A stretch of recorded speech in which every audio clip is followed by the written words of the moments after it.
Greetings, and welcome to the People's Ascension. It is Saturday, and that means we will be playing some Dungeons and some Dragons. Currently, actually, finally in a dungeon. We hit one of the Ds in this D&D. Uh, Sorry for the delay, everybody. We usually start at 2 o'clock, about an hour and a half prior to now. Unfortunately, it was a crazy, wonky, sort of overall unfortunate morning. So I had to push things back a little bit. But I am here now. I am ready to play. We got almost everybody here. We will be down one Arlene today, who plays Tali. I will be autopiloting her through this and hopefully get her through, alive, intact, and relatively untraumatized. That's the hope, anyway. Okay, yes, so for anybody just joining us, we are a Dungeons and Dragons 5th edition actual play campaign series.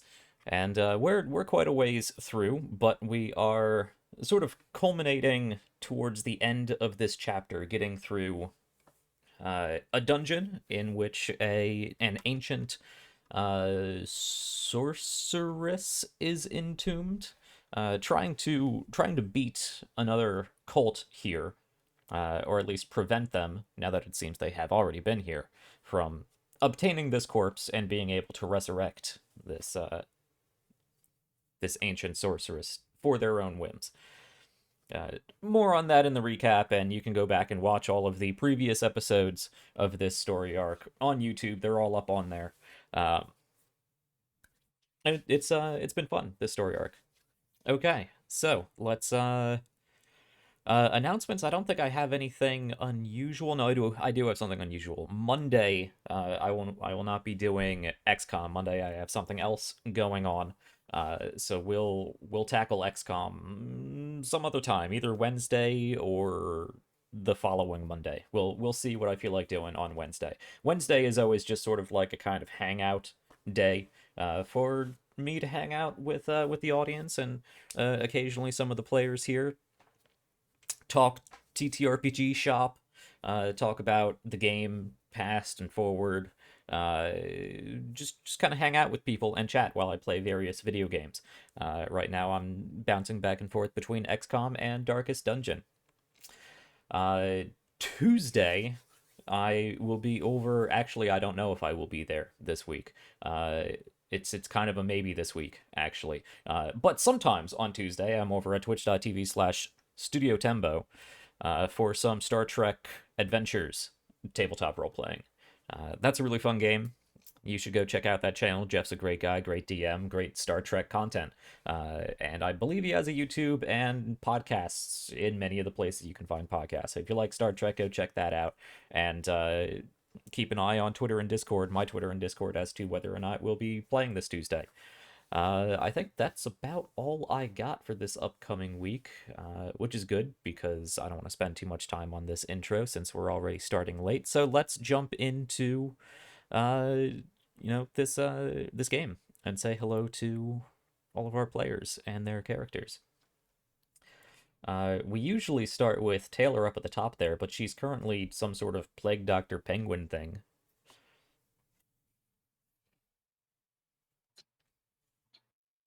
So she's there. We'll see if we get Taylor and Aquila, the Goliath Blood Hunter, back. She's currently going through some mind control right now, which is why Taylor's a little absent. So moving on over to Steven. Hello. Hello. I play Ander, the half-elf warlock of Zadok, in all his eldritch oily glory. Mm-hmm. I say that every time, and I still have trouble getting it out. Yeah. I mean, it is an eldritch, unknowable being, so just talking about it is a little mind-wobbling. There you go. Yeah. Today, the part of Arlene and Tali will be the black void of my mind. And Seems right. Hmm? Seems right. Yeah, like yeah. Tali's a black void. Yeah. Moving on over to Christian. Hello. What's up? I play Shliva and her animal companion Krishka. I am a druid. Yes. Or something. Or something. fancy new druid subclass that I created. So if it goes well, and I think it's been going relatively all right, but we haven't had a lot of combat. If it goes well, I do plan on releasing my Druid of the Wild Heart, basically a druid that has an animal companion and revolves around that, harkening back to 3.5. Cheers, when druids actually had animal companions. And rounding us off, as always, Stephanie. Hello, welcome to the game. Hi. So yeah, I play Sevgi, and she's a human sorcerer. All right. Okay, so let's dive into this first with a recap. And to preface this, last week's episode, man, this feels like a really long week. Last week's episode was sort of a half day. We call it a half day because we had some people out, we had some people delayed.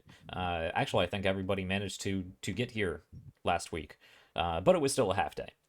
And well, the group decided, much to my own enjoyment and hopes of success, to try to persuade the guardian of this tomb into, I don't know, helping them, letting them through. Not sure exactly what the goal was, but diplomacy over fighting is something I will always commend. I'll say my goal is just to get past without a fight. Yeah. Unfortunately, that did not really work out. So let's have somebody recap the context for that. I know there's not a lot to go over. It was basically that, and then a fight ensued. But yeah, we argued with a dead guy, and then he started trying to kick our asses. But more or less, sure. The problem with trying to convince or argue with a 2,000-year-old dead guy who has been trapped without any sort of social context for 2,000 years and is heavily mind controlled into rigidly adhering to very specific principles and directives is that, well, all of that is the issue. Yeah. Especially the last part, very specific directives and whatnot. I will say we did get some interesting information out of that. I don't know how much of it was explicitly useful, but it was educational, if nothing else. We did find out that Persicus. I was trying to remember if that was the preferred name or if it was the other one that was the preferred name. It's Persicus in Sann'Kett and Persicus in Genavian. Okay, that's it. Or Persicus in the other one. That's the deified version of Persicus after he died. There we go. Yeah, but good on that. Good on you. 3 names for a guy that we're gonna kill. I mean, what? I mean, but re-kill. He was apparently at least at the end. I seemed like the assassin. No, I think he was the one that ordered the hit. But it seemed like at some point he became aware that he was manipulated and was working against it to some degree. At the very least, is aware now and is trying to make sure that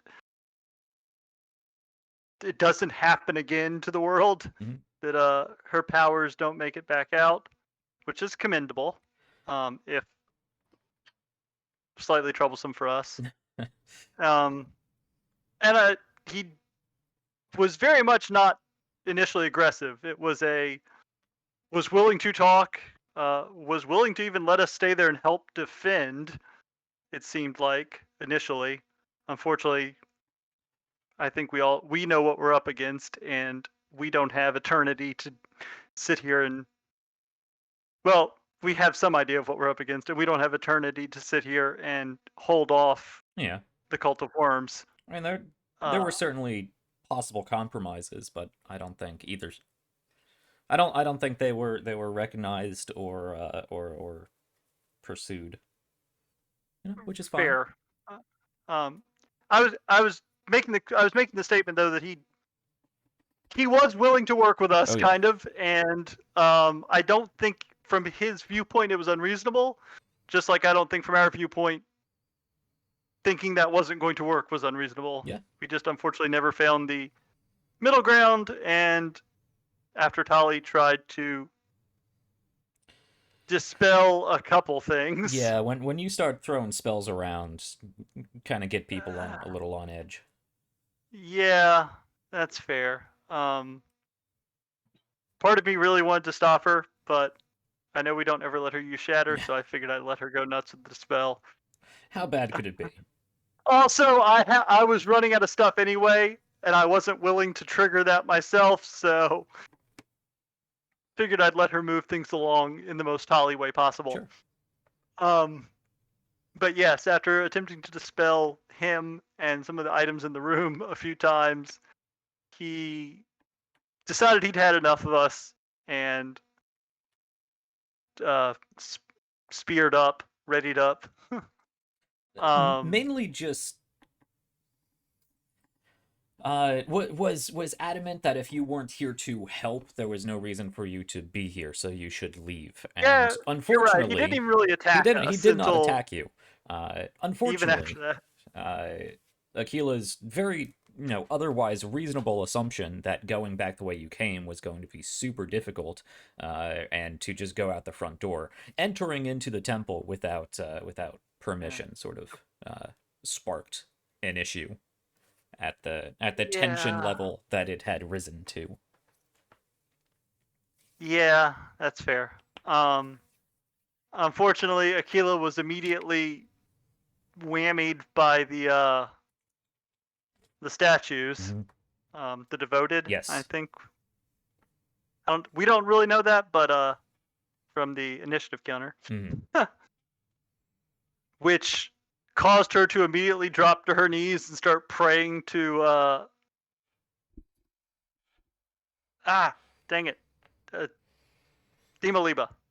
De Malapajar. I really kept one. The deified Fine. De Malapajar. I almost said Moria Dessa. I have almost said praying to Moria Dessa. I mean, that's an option too, but currently That'd no that compulsion. would be the biggest bait and switch in the whole fucking world. Like, I'm not even joking. Like, we get to the end of this, and fucking she's just waiting there with her legs crossed and arms crossed. Ander, what took you so long? I'm not gonna lie, I would find that pretty fucking awesome, but if nothing else, that would make me laugh my ass off. Yeah, so she got taken out right off the rip. It seems like if something attacks her, it breaks it. That is what happened to at least Tali. I was gonna say, because Tali got hit with the same thing, and then immediately surrounded by the risen corpses of the cultiform members who Persicus had dropped earlier. So when they invariably scored a hit because they are all ganged up on her, yeah, it broke the effect. Ander got feared. Yes. Not uncontrollable fear, but enough to make hitting Persicus the difficult. actual frightened condition, and not the you Right, have to that run was right, away condition. special ability caveat. Yes. Did you also your first turn you did Armor of Zadok, right? Is that what you used? You used something? Okay. Yes, I armored up. Ran back and got Shliva's attention, and the Badger went in to try to tear Persicus' undead face off, and Shliva used heat metal, did some damage and made him drop his armor. Oh yes. Or turn it to sand. Yes, normally it would be very difficult and time-consuming to get out of bronze scale mail armor. Unfortunately, Persicus seems to be made out of sand and can sort of on command willingly just dissipate his equipment, parts of him whole self, something. He's a Sandman. Which is unfortunate that he doesn't have that effect on him, but at least until he reforms it, if he can, he's less armored and easier to hit, one would imagine. It did clearly do a significant amount of damage, though. And it got a hit off with no rolls or whatever. Fucking amazing spell. And yeah, I think that's kind of where we left off. Yeah. Also, it should be pointed out that somehow Anders at the top of the initiative order, which is just really weirding me out. Yeah, who knows how that happens. Uh, Well, there's no trees down here for you to bump into. That helps. I don't like it. It's weird. It is not normal. Yep. I should be at the bottom where I belong. And that could be the title of today's episode. Everybody is uncomfortable. Also, the title of Anders' biography. Yeah. Should be at the bottom. Okay. Or everyone's uncomfortable, actually. That works too. Let's actually switch to the combat overlay here and get everybody's faces back in the right box. So of course, I switch overlays and they're all out of order because it's not always the same person gone every week. So, yeah, I think that's about where we left off, unless anybody has anything more to add. And that's really just a stall tactic while I play with all of your faces. All right. Yep. I know what you're talking about. It still sounds weird. Like I said, the title of today's episode is Everybody is Uncomfortable. So I'll make you all incredibly uncomfortable by playing with your faces. Okay. Everybody's face is in the right box. We are. Except for mine. Sure. Okay, we are where we're supposed to be. I don't need that. I should need these. And have to make sure I have Tolly's character sheet, which I do. Okay, so to set the scene, unfortunately we did have to end last week's episode sort of in the middle of combat. So everybody's taken at least one turn, two, something like that. It gets a little wonky when we're not exactly sure if and when a fight is actually happening, because it was a little iffy for a bit there. Yeah. Two rounds of combat. Yeah, I think, yeah. Okay, so we are actually most of you are either still in the fountain room or the small hallway leading to the temple chamber. But we find ourselves in the tomb of De Malapajar, the ancient sorceress queen from 2,000 years ago. You made your way not through the front door, but underneath an altar through a cistern system and up a fountain into the fountain chamber. And after a rest, have made your way into this, or towards this temple room. Conversation with Persicus ensued, yada yada recap. So, we find ourselves focused on this room here. This is made out to be a temple of De Malapajar, the deified De Malapajar, a guardian of the flooding river, the guardian of the river and the life-giving floods that come seasonally every year that bring life to the crops and thus the people of Sann'Kett.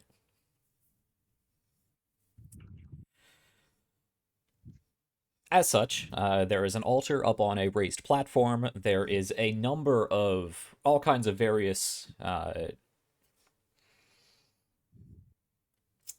murals, friezes, frescoes, reliefs that line the walls of this chamber.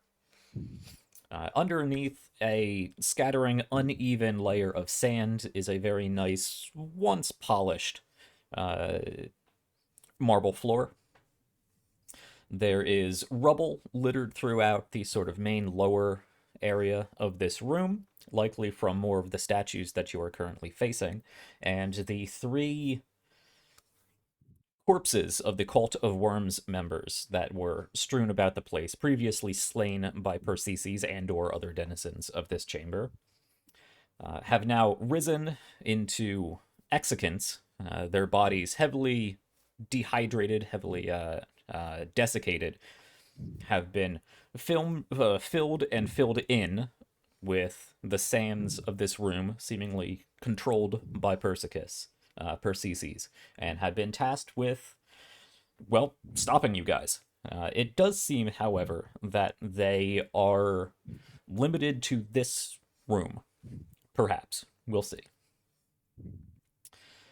We pick up at the start of the initiative order with Ander, who is currently frightened, feared by Persices, being an ancient, well-known tactician and skilled general, skilled fighter, one of the two greatest warriors of the ancient Nomoi people. The other, of course, being Redemicus, the founder of Genavia. Or, well, the Genavian land before it was Genavia.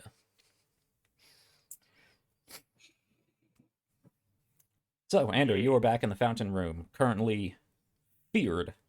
You don't have to run, but you cannot get any closer to Persices, and any attacks made against him have disadvantage. But otherwise, let's have at it. Right.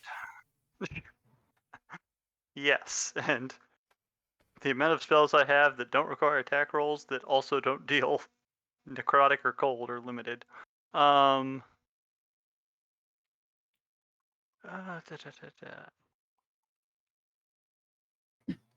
have a ton that would help out Holly or. Well,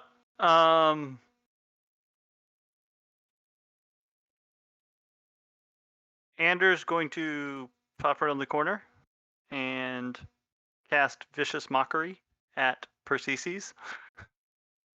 Okay. Oh, I hate that spell. Probably something about seeing whatever the equivalent to London and France are, and then Persices underpants, since he just dropped his armor. Sure, that's fine. He can't understand what you're saying anyway. Yeah, cool. So what does that entail? That's a save on his part. So, yes, it is a DC 17 Wisdom save. Wisdom save. That's a 3. Oh, wow. Okay, then. So what It's a happens? nat 1. Yeah, that's a nat 1. So he's gonna take some psychic damage, hopefully.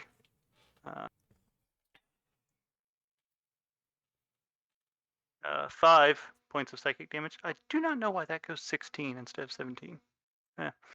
5 points of psychic damage, and he has disadvantage on his Disadvantage on next what? attack roll he makes. Disadvantage on the next attack roll he makes before the end of his next turn. Okay.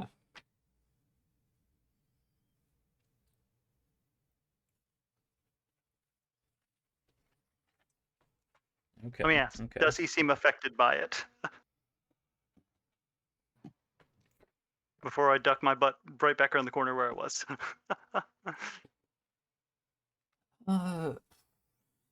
Yeah, this I will reiterate. I really hate this spell Obviously from a not. narrative perspective. But there is no caveat in this spell of them actually understanding what you're saying, right? No, it's specifically they do not have to understand you. I think they just have to. A creature you can see within range if the target can hear you. Yeah. As long as it can hear it. Uh, It's basically just words of power. Yes, so Persices does see you peek back around the corner, and he does wear his stoic face, being, again, undead, made of sand, and living here alone for 2,000 years, has lost much of his social emotive skills, but there's a slight twitch to his eyebrow, almost surprised that you had the gall to turn and face him, and he does sort of squint a bit, seemingly some of this psychic damage managing to get through.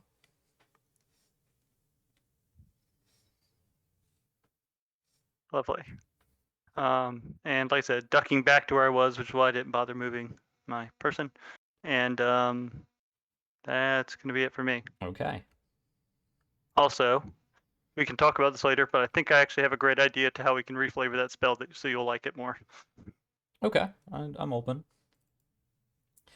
Now, Aquila. Mm-hmm. We had a conversation this morning. We don't need to go into it. But after last week, one of the things that came up was how much we did not like spells that completely took people out of combat. So I have reflavored the Devoted's ability to make this a little bit more action oriented, and we'll see how it plays out. If it doesn't work, if it's uncomfortable, we can reassess. But the Entice Devotion ability now does not just cause the person to drop in prayer, but it bends their perspective, bends their idea of faith and how they perceive the importance through a historical and sort of personal context of this particular religion, to make the person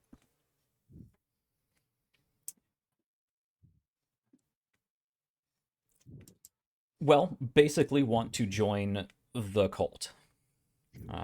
Drinking the Kool-Aid, basically. Yep. Yay! So much better. I mean, mind affecting spells. This is how enchantment magic works. It changes your perspective. It makes you do and think things you would not otherwise do or think in your normal state of mind. That is why enchantment magic is evil. It's terrible. This is why bad guys use it. I mean, I knew it was coming. My statement was she should have just stuck with kneeling in prayer instead of fighting it. That sounds like she's going to be fighting us now. That is Not what she exactly. asked for. And I tempered that a little bit because Aquila just full out trying to attack you guys. Aquila probably win. Okay. So. I mean, up until Shleva turns her into a turtle. Yeah, that's true. I mean, all of you guys have a lot of contingencies, but. So, yes, Aquila, your state of mind is that maybe there's something to this religion. You still have your own senses, your own perspectives. You just have a sort of added shift in there towards this particular religion. You still, identify as yourself, as a blood hunter, as somebody who has some vague, varying level of faith towards Tembrea and her patrons. But there's something to this, and you want to share it, is basically what it comes down to. Your allies are your allies. It's just, this is a really cool thing, and they should be involved. So you would like to convince them to be involved, and that may involve going over there and dragging them into this room and showing them how good it is. Yep. So hard.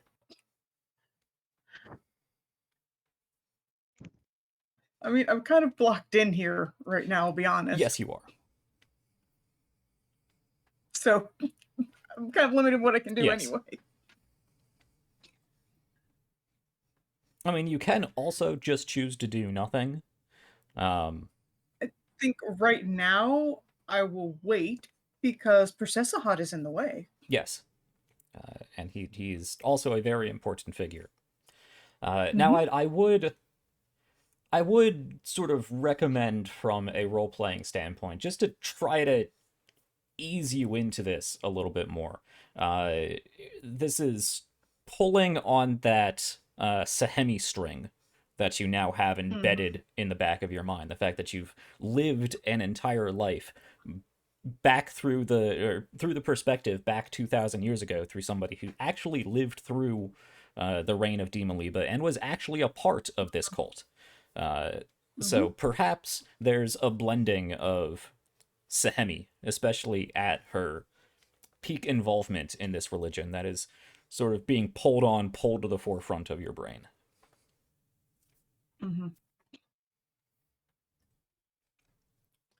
But I guess I would stand up at least.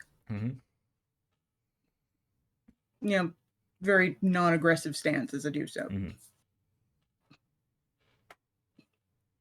But yeah, like I said, I'm kind of blocked in, so I can't really do anything. Yeah. I mean, you can call out if you have something narrative you would like to, add to this, give me a but little I'm bit to not think on I'm not that. going to force you to. I know, it's like, give me a little bit to think on that. Sure. It does take some Just, time for these two almost yeah, competing realities to sort of yeah. buzz in Like line. I said, it's like, sort of still getting everything lined up. Sure. Okay. Then we go down to the devoted once more. Now, Tali is not here, or Arlene's not here. Tali is.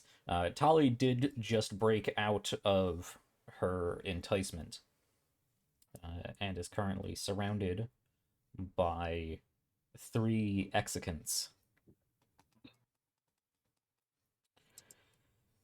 I think.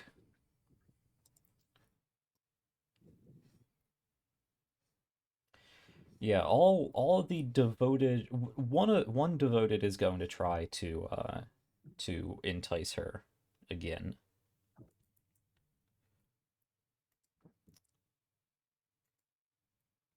Unfortunately, I have to jump back and forth between the Roll20 Tally page and the Tally PDF that I have that is more accurate. I like here in Tally's character sheet where it says background, she put orphan : parenthesis the sad face. Oh, Oh, I was Arlene. waiting for orphan : the. Oh, you're the orphan. It's like, that wasn't a problem until Noriadessa Uh-huh. said something about it. Best thing that's ever happened. And Tali has very few sore spots to poke with a stick, but if someone's gonna find it, it's gonna be Moriadessa. Okay, what am I doing? I am rolling a charisma saving throw. Surprisingly, our resident cleric is not very charismatic.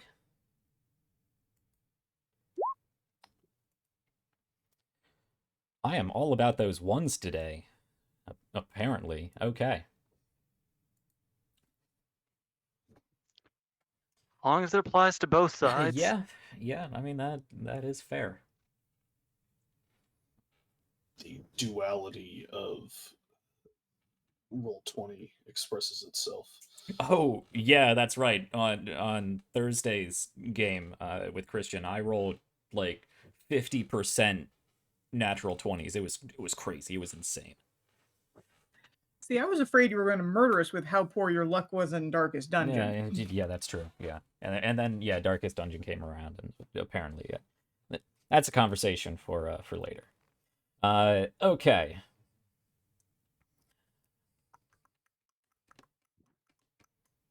Yeah, so this devoted is the one that refocused on Tali. The stone statue does sort of very creepily just sort of turn its head towards Tali. And I think Aquila is the only person who could see this if she was in the right state of mind. Tali, who had recently just resumed a sort of combat stance, having already shaken off this effect once, sort of drops again a little bit slack, sort of stares not off towards the statue, but off towards the altar on the raised section of the room over there, and sort of admires the friezes along the temple walls, and is currently readjusting again to that realignment of perspective. Let's bring us down to Shliva, then.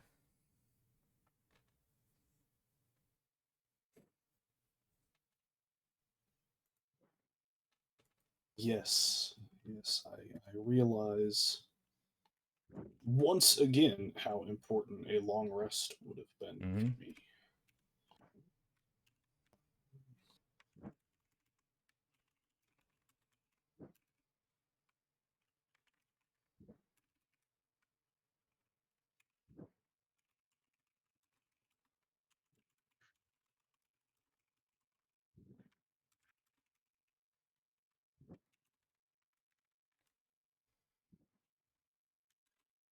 Yeah, I suppose I am going to poke back around this corner, and once again, I'm going to cast Heat Metal this time, targeting. Yeah, the shield of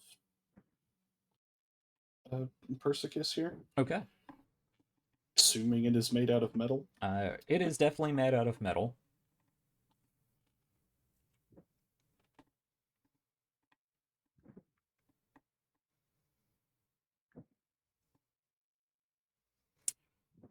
Hmm.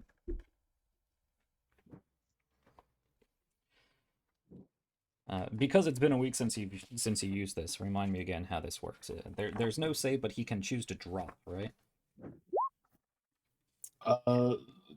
Effectively, yeah.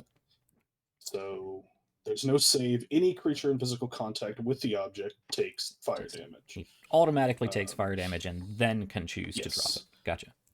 Yeah. Okay. If they have the ability to drop it, if they're holding or wearing, they take damage, Mhm. then they have to drop it if they can. Yeah, succeed on a Constitution saving throw or drop the object if they can. Yep. So if they fail, they drop it anyway. Yeah. Right? From the wording, that sounds like how it works out. That's what it looks Yeah. like. But they still take the damage Yeah. either way. So go ahead and roll me damage for that.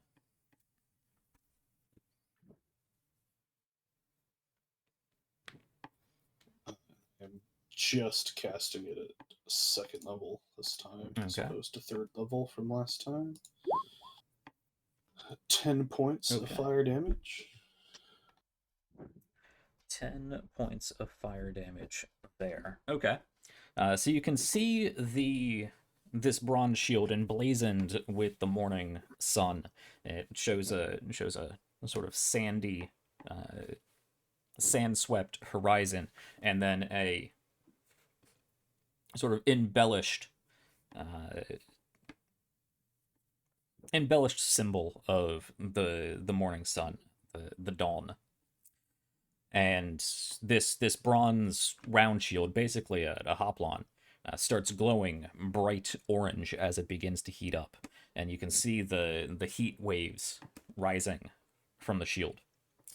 It doesn't look like it does as much damage, likely because it's not entirely skin to skin contact, having leather straps and whatnot, but it still does quite a lot of damage.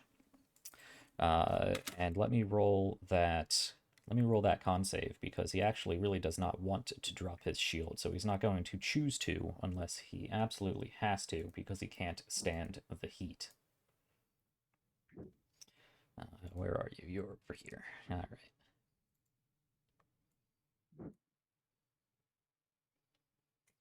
That is a con save DC, what? 16. 16. It's a 17. He does manage to hold on, but that does mean he will be taking more damage. If I eventually. choose to make him take If you choose to. damage. Yeah. Yeah. Cool. It's a very, very interesting spell. Yeah. Yes, and then Krushka is going to continue her onslaught, actually being able to attack this turn as opposed to last turn. Mm-hmm. Kick his ass, Krushka.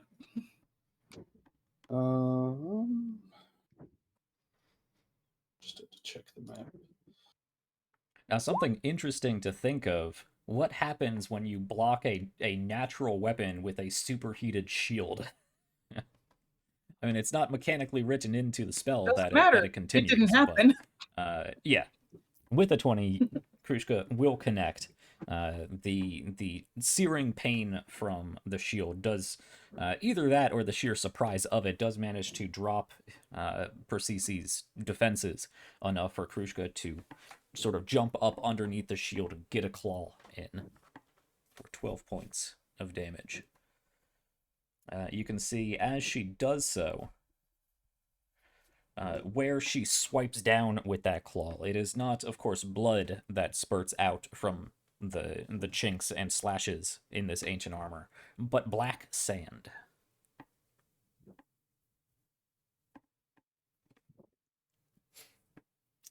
Anything else for you? That is all that I can do. Okay.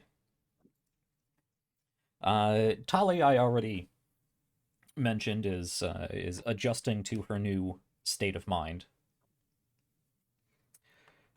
I think she will just sort of, not necessarily shout out, but just sort of say to the room, hoping that people listen.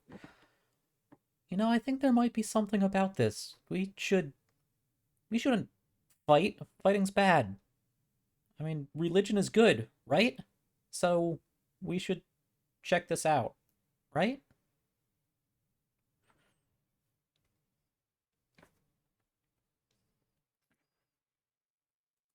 Sevgi, you definitely heard that. It sounds weird, but you heard it. It's your turn now.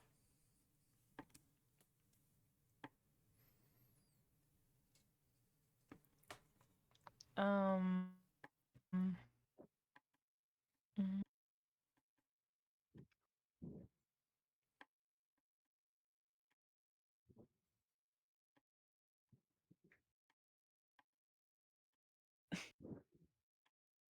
I guess I will just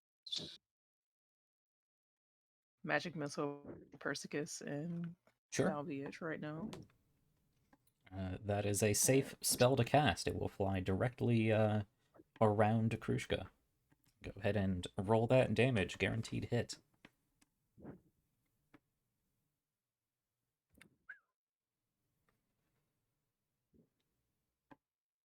So 21 points altogether. 21. Okay.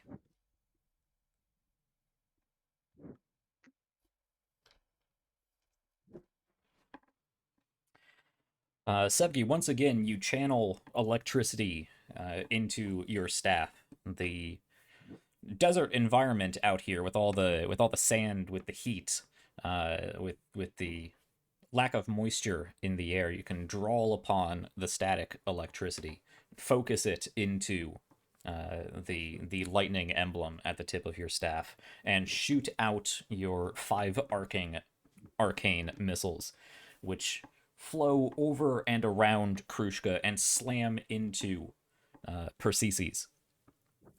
The first one hits his shield arm shoulder, and you can see as it does, a splash of black sand bursts straight back, causing him to drop his shield.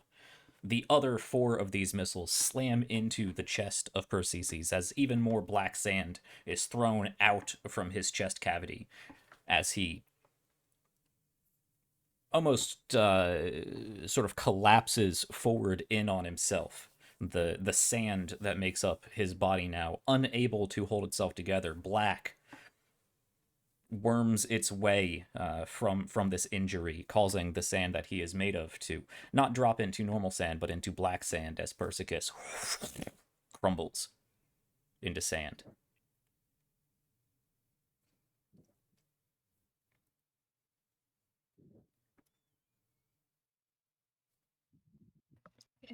And I guess that ends my turn then. Okay. That don't seem right.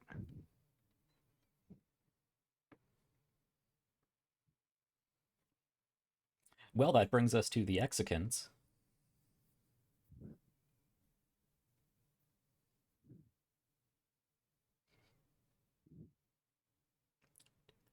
Does my concentration fade again, Jack? It does, yes. Your heat metal is no longer has a valid target. But the shield's still there, isn't it? No, it turned to sand with like okay. him and everything else he had. His armor, his spear, his shield, his helmet, and his whole person collapsed into black sand. So there is a pile of black sand at the entrance to this room.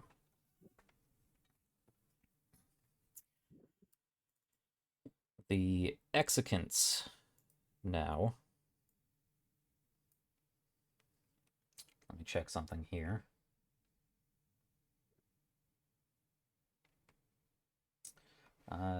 Yes. first, Tali needs to take some damage.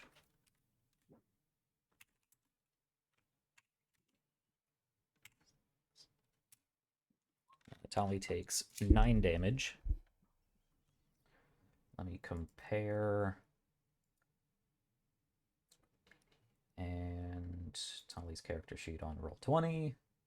Where are you at? There you are. Okay. Why is she taking 9 damage? From the desiccating aura of the 3 execants, they radiate a dehydrating heat.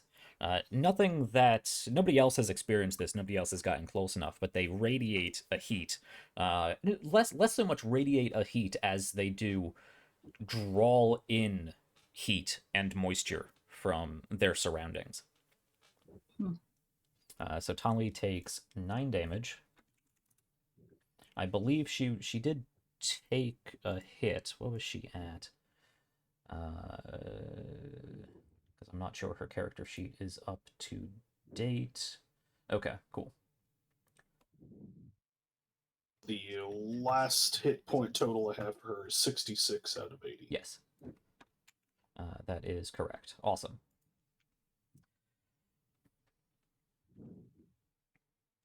That does not, however, break her out. It does have to be a physical attack against her. With that, she does need to make more saves, more con saves.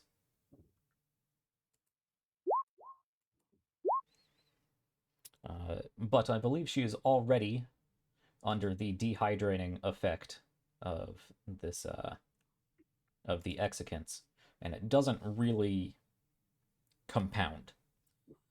So she continues to be dehydrated.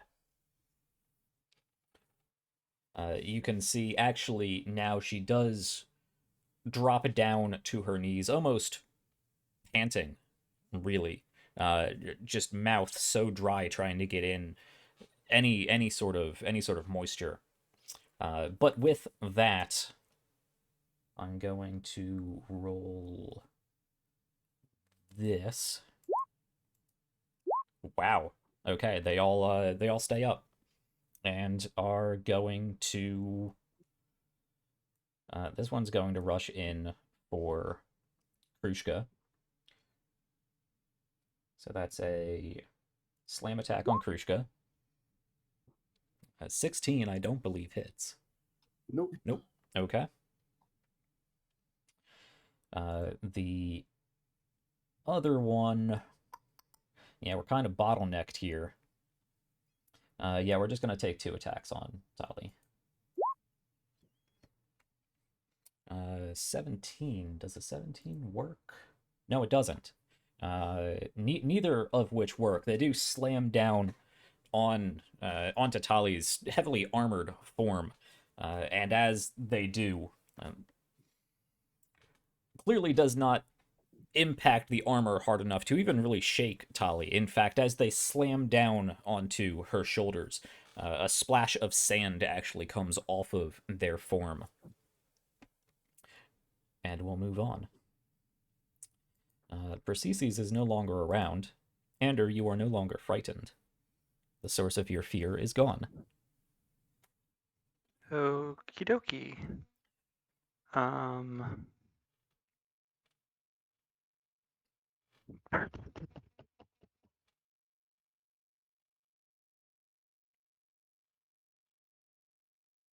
Well, so I guess if I go here, I mean, all I can really see is the one execant. Yes. And a very blocked corridor. Yes.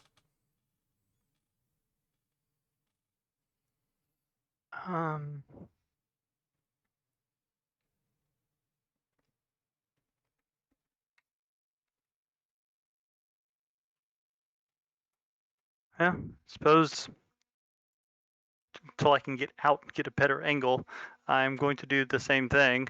Vicious Mockery again on the execant in front of Krushka. Okay. So once again, 17 Wisdom saving throw. All right. I am always surprised that undead take psychic damage, or at least mindless undead take psychic damage. Yeah. Okay. Sorry, you said a wisdom save, right? Yep.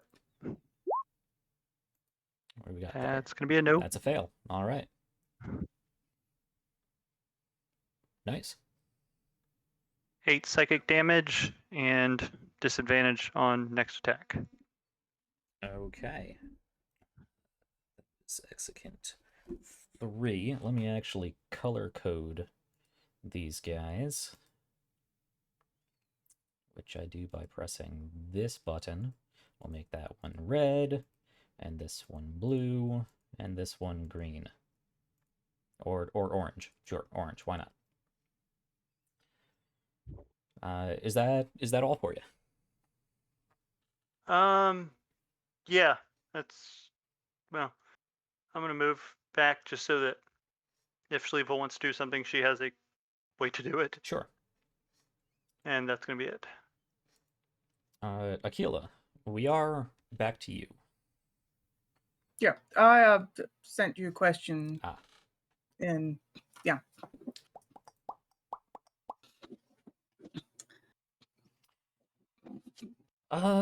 Yes, the Exicants attacking your allies. Yeah, you still recognize them as allies. Yeah. Okay, then I think I'm gonna, let's say, because for talking with Persicus, probably actually, I don't know. Yeah, I guess I'm gonna take a swing at the Exicant in front of me. Yeah.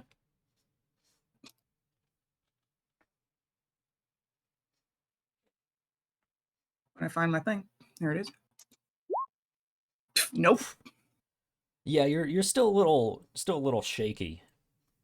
You're not really sure how these strange undead sandy creatures fit in with this religion, but they are hurting your allies. But you hesitate just enough that this creature does manage to. You do connect, but you don't connect hard enough. And actually, where you do connect, it just sort of slashes through sand until it hits bone, and then just sort of slides off because you just didn't get the force in it to actually crack the bone and do any real damage. Right. Well, I get You have another more attack. attacks, yeah. I know. It's like, well, I have more.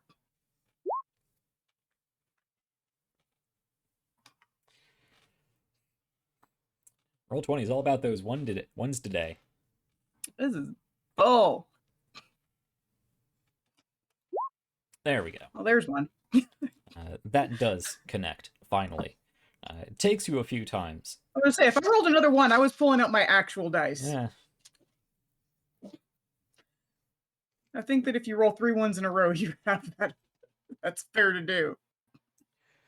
So that is another 8 points of slashing damage. Magical slashing. Yes. Okay. Well, magic does make a difference sometimes. Yes, it does.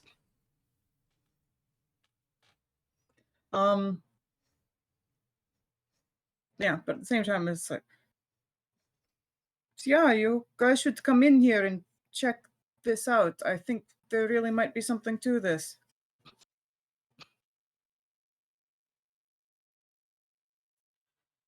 Well, I think we're gonna have to kill Tali and Shliva. They've obviously gone insane. Tali and Shliva. Shliva? Yeah. I mean, Shliva's already sorry. kind of Tali crazy. and Akila talking to Shliva. There we go. She's gone insane too, but she's still on our side, so it's fine. Then we have the Devoted, and there are no new targets for them, so they're just gonna chill out, really. Shliva. Andrew, did you say that you moved back to the other side of the corridor? You're still in the middle of the... No, I moved back to where I should be there on the map, so that Yeah, I see Yeah, him you on want the to other step side of in, the you door. can- Refresh your page. I don't want to. All but right. yes, you should be able to step into the corridor and get line of sight if you need to. That's what I thought you said, but you were still standing in the middle of it for me, so Oh, weird. it just takes a full 30 seconds to reload the page every time. Yeah. Yeah, fair point.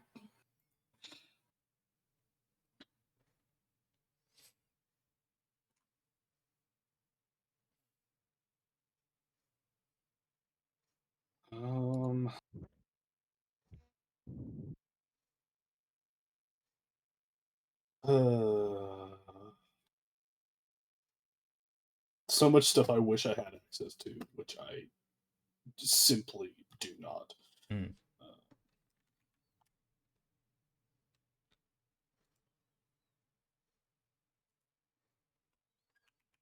The last time we rested, I thought the odds of an impending combat were quite low compared to usual, so I don't really think I have much. Yeah, I was really hoping that would have worked out, but oh well. We could have taken a long rest in the fountain room. Yeah. I was surprised nobody suggested it at any point. I didn't have a reason to. I was full and good to go.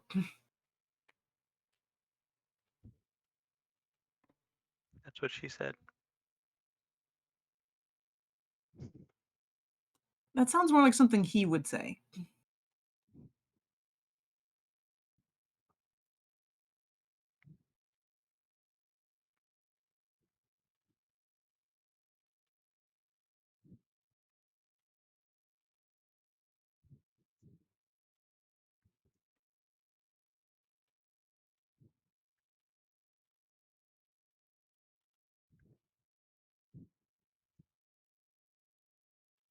Yeah, I suppose that I'm just going to take a dodge action here. Okay. Just post up here and have Krishka attack the next thing that is attacking her. Because the last command I gave her was to kill. Yeah. Go ahead.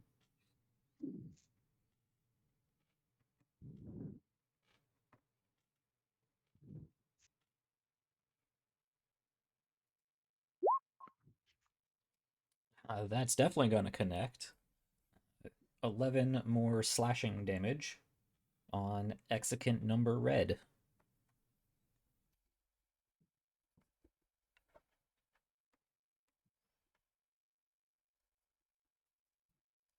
Cool.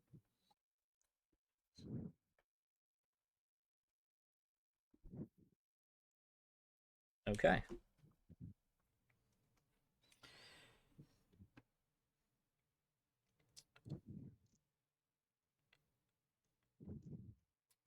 That's going to bring us to Tali.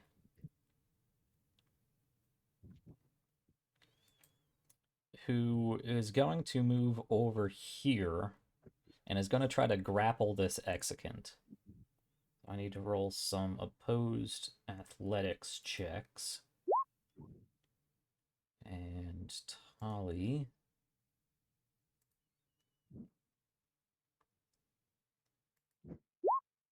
No. Tali cannot get a good grasp around this sand-covered, desiccated corpse. As she does, she grasps at this creature, but the sand just falls away from her grasp and is unable to get a good grip without it shifting out of the way, shambling. Sevgi.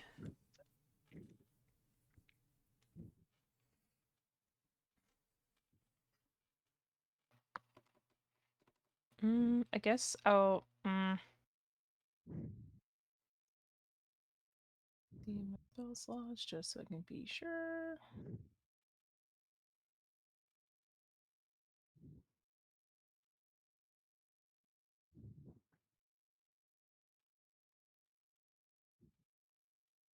All right. I guess I'll just so I can hope try and like clear this area out. I guess I'll just magic missile the execant that's between Krishka and Tali. Okay. Go ahead and roll your damage. Sure got the right of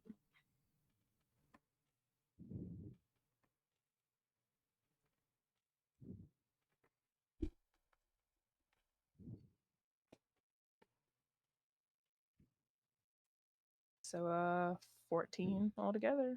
Okay. This you're casting at its what spell level? Is that 1 or 2? 2. Okay. And the last one you cast at 3 because it was 5. Sure. Cool. 14 damage on number blue. Still red, by the way. I was gonna say, pretty sure that was number red. That is number red. Sorry, number red. This is where we discovered Jack's actually colorblind. Yep. Okay, and actually, very, well, sort of similar to Persicus, the sand does begin to fly off of this creature as these magic missiles impact, destroying the body of, or at least the sand covering the body of this creature. However, the sand is not blackened.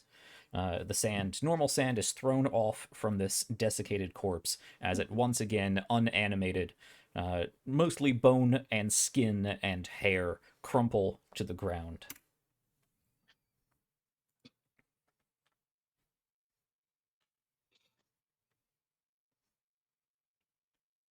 Lovely.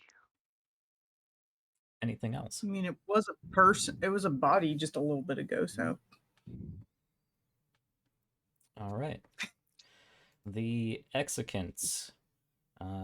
Nobody is in range anymore. I'm going to need them to roll more of these. Okay.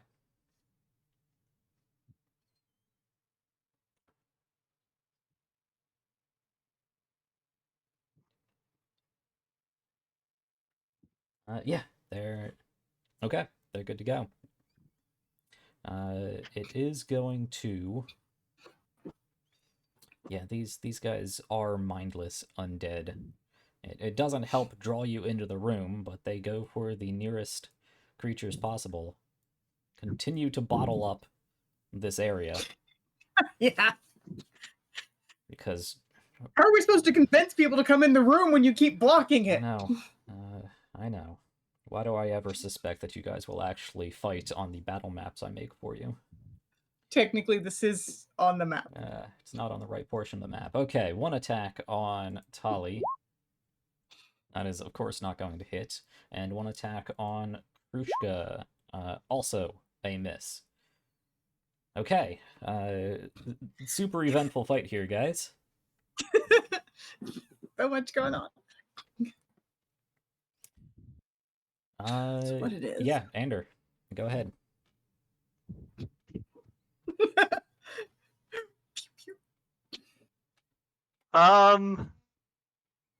Yeah. Since the situation has not changed, As far as you can tell, it hasn't changed at all. Effectively, I'm going to cast Vicious Mockery again on the new Execant that has just dropped into place. This one being number blue. Alright, that's another failure. They're not very wise, huh? No, they're not. I didn't think so. Alright, number blue. Where do my pencils keep getting to? It's 5 points. But psychic damage again. Damage. Of bullying damage. Okay. Bullying.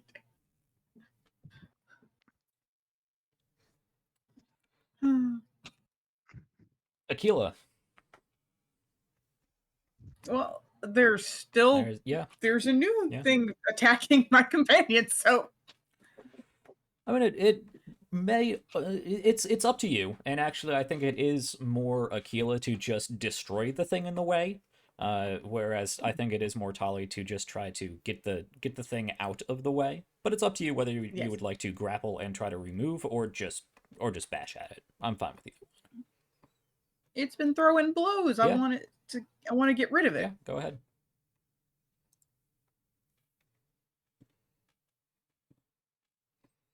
A 13 does hit. Oh.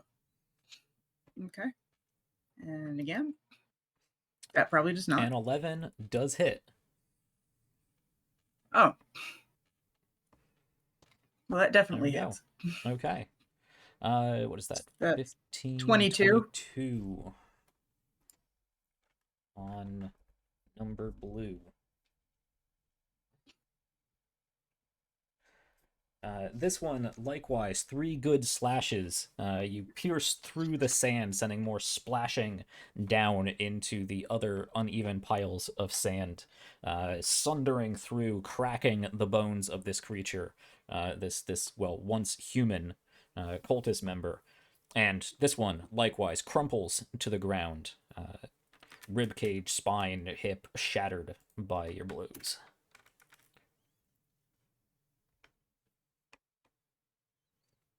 You guys need to stop standing out there. Come on in. The devoted still don't have any targets. Yep. Shliva.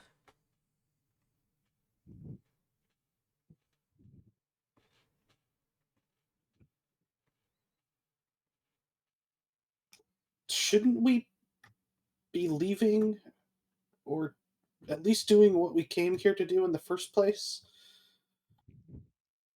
Maybe you should come back here.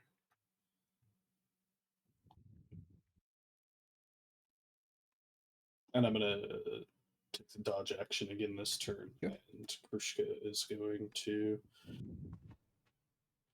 run up to here. Okay. Go ahead and make your attack.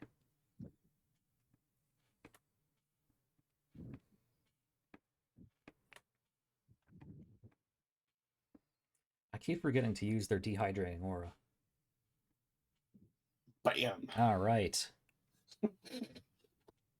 Fucking worst crit in the world. Yeah, really. Double ones crits, there. crit. Oi.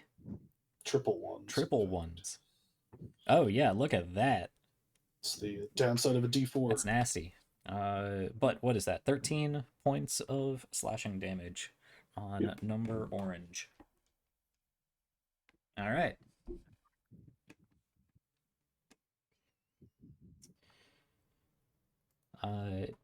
Tali needs to take her dehydrating aura damage. I keep forgetting, so I'm just going to have the one effect. She takes 2 points of fire damage.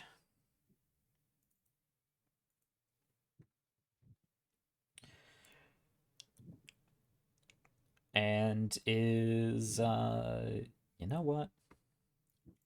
Does she have that left? I think she does.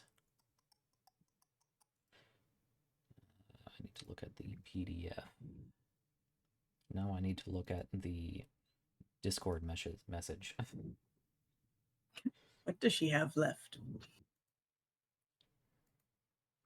Not Taylor, Arlene. All right, let's see. Does she have...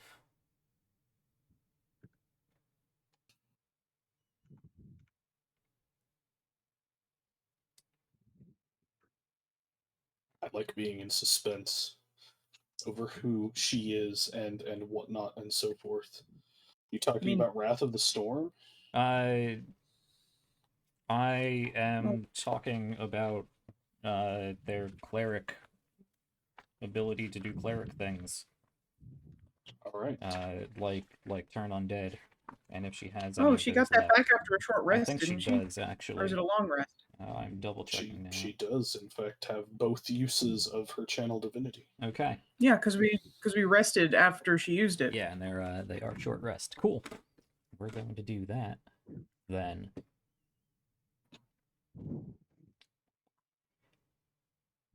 That is a DC. Of course, it doesn't say on there. It's not anywhere I can easily find. There it is. DC 15.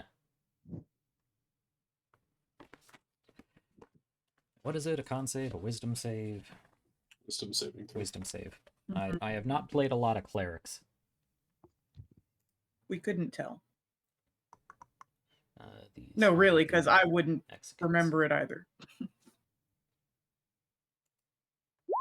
Okay, it crumples into dust. We're done. You just wanted to be rid of that. Yeah, I'm mercy killing this fight. No, you're trying to get everybody into the room. Yeah, that too. Okay.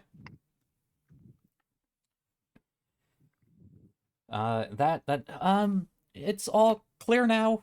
I think you can come in. We should really check out this altar and all these murals. They're really pretty. I think you'll like them. You look like you need to drink something, Tali. I'm really thirsty. Well, you can make water. Oh, yeah. Not in here, not in here, not in here. She hasn't cast it yet. Make an initiative roll to see if you stop her before she can cast this. Remember, she is I'm ahead of her initiative. unnaturally dehydrated. You remind her that she can make water, and that is the thing she most wants 17. to do. You could have reminded her she had a rain stick. That is true. Well, yeah. She can make water by multiple ways. Yeah. Okay. You stop her. She starts casting the spell, and you're like, no. Probably grab her hand. It's like, no. I'm so Don't thirsty. Drown us in here. You have a water skin. You have a rain stick. Oh, yeah. There's a fountain back there. That fountain's full of ghost water. I'm not drinking that ghost water. She pulls the rain stick off of her back and just kind of shakes it in the air. And then head back. Yep. That's very Tali. I think she is going to move out of the way, though. She does that. She's going to move. She's going to move up here. Just to get out of everyone's way. So for now, we are dropping initiative. Come on, everyone. Stop standing out there. Point of order, Yes. Jack. My last command to Krushka was to kill the things in the room here. Sure. Obviously, she knows who her allies are, Mhm. but she also was at one point affected by the charisma saving throw. Would she have any idea, or the I don't know what it is? Yeah, wisdom save. When she first came into contact, would she have any idea what the source of that was? Would there be any indication? One of the last things that happened last week is she passed the wisdom save to not pray. I don't. Yeah, that was to not be afraid. Yeah, actually, that was on Persicus. Persicus tried to fear her. That's what it was. Because the statues are charisma save. Yeah. And the statues probably wouldn't have even tried Krushka because Krushka isn't, a person. Yes, so to Krushka, these are just statues. I don't think Krushka would just, even on command of kill things, think of trying to kill a statue. But, I mean, if you can persuade me. They're person-shaped. They're person-shaped. I mean, they're clearly made out of stone, but they're person-shaped. Yeah, but they're creepy with moving heads. No, I mean, they're perfectly fine statues. Nothing wrong with them at all. Lovely, even. I don't think she would think of attacking a statue. No. No, it's fine. Taylor, I'm not on you. I I'm on wasn't Christian. actually. Okay.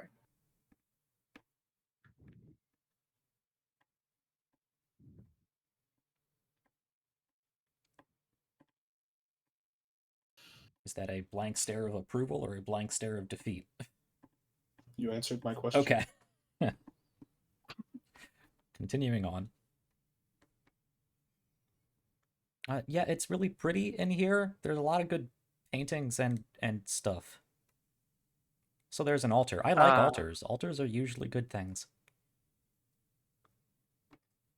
I've been in that room. There's nothing that special about it.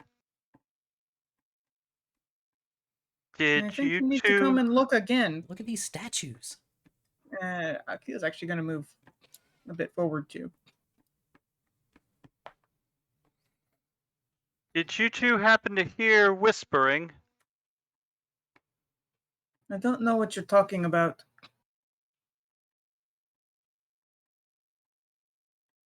Uh-huh.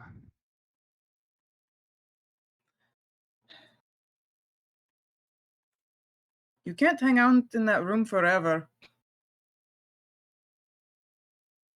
Yeah, I mean, we gotta go in here anyway, right? We're still doing the thing with the dead lady.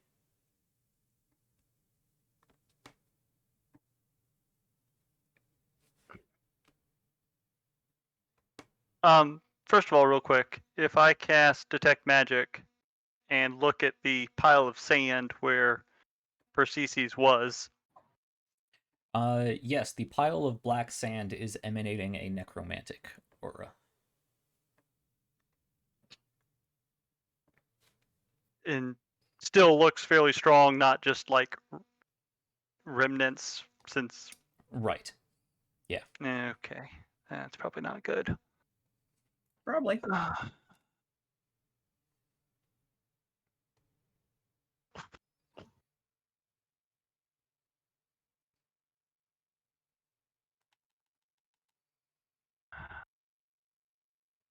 Ander, make an intelligence check. Yeah. Eh. 13. You have seen black sand before. It has come up before. I will remind you of that and that alone with a 13. It's up to you to figure out why it's familiar.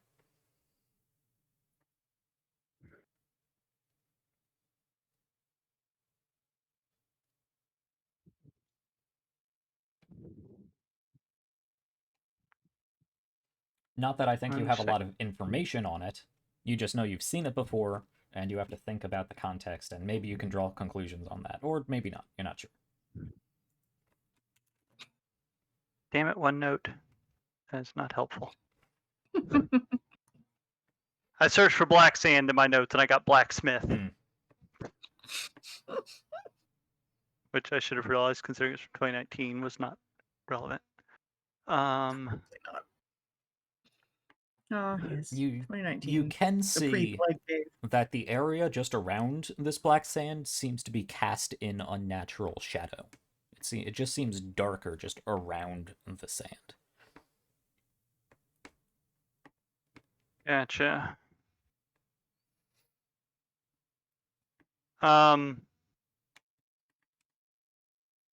Okay. Let me move this map a little bit. If I move up to here, can I make out either of the statues? You can see the far one. Yeah. Okay, I wasn't sure if this blocked line of sight or not. It's rubble. It's not that high.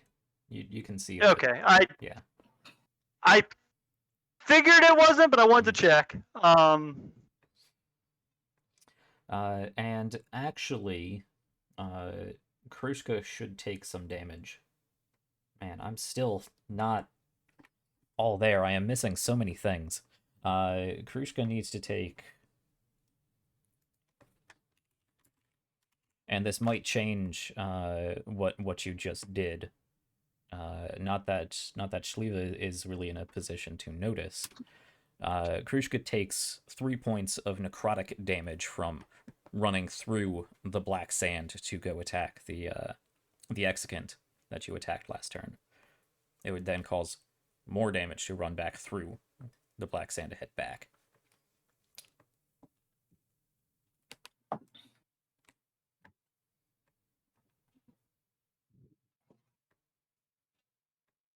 Yeah, I mean, it wouldn't change anything.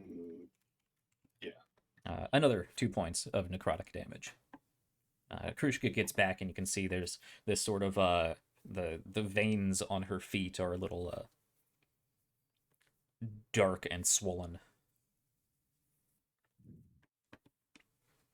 With the top pad's black anyway.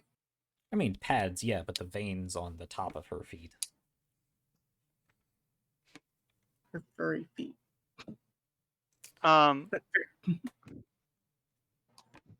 With 16 passive perception, would I notice that as she was running through, or like a wince or anything as she ran on it? A grimace of pain as she rushes through, sort of. Not exactly limp because it didn't do that much damage, but you know when a dog touches like a hot piece of asphalt and they're like, yeah, I don't know about that. She kind of does that before scurrying on.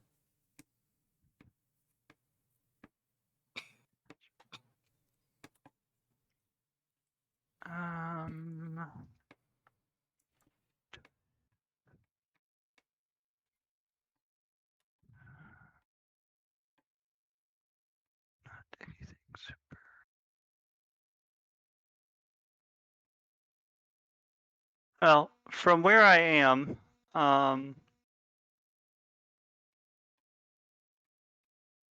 know if this will do anything, but let's see what it does. Yeah, I'm actually going to chuck 2 Eldritch Blasts at that statue, and then immediately run back into the room. See if I can. Okay. Well, we'll see what happens. Roll to hit. So yeah. Okay. Damn it! I was hoping it was a statue. It wouldn't have. Oh, that's Shleva's potion of healing. Yeah. Right. 21. You Yeah, gotta. you definitely hit. So it takes 8 points of force damage from that one, and 2 from the second one. Okay, 10 points of force damage. There is a slight cracking of actually with that amount. Yeah, you blow a small chunk out of one of the arms and one of the sort of abdomen area of this statue. What are you And then doing? you Stop immediately run that. back. Yeah, these people are desecrating not only historical, monuments, but religious relics. And honestly, par for the course for this group, but it's now offensive to you. when I run back around the corner, depending on, I don't know if I'll have time, but I don't know if we're still in initiative or not. Ready up my staff for if either Tali or Aquila comes through. Yeah, Keela's coming. Okay.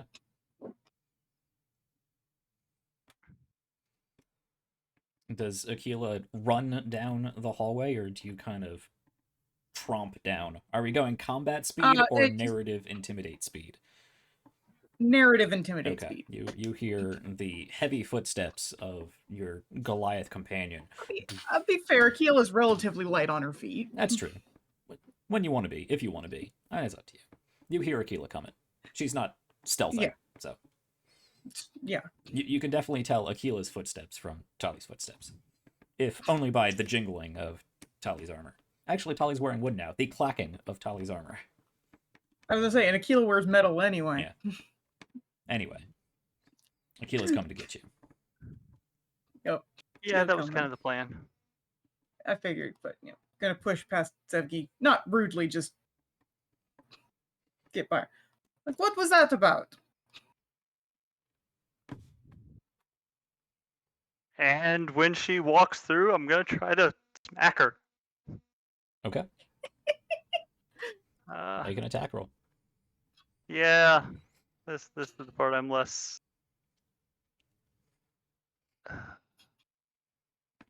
Oh, right. That doesn't actually give me an attack.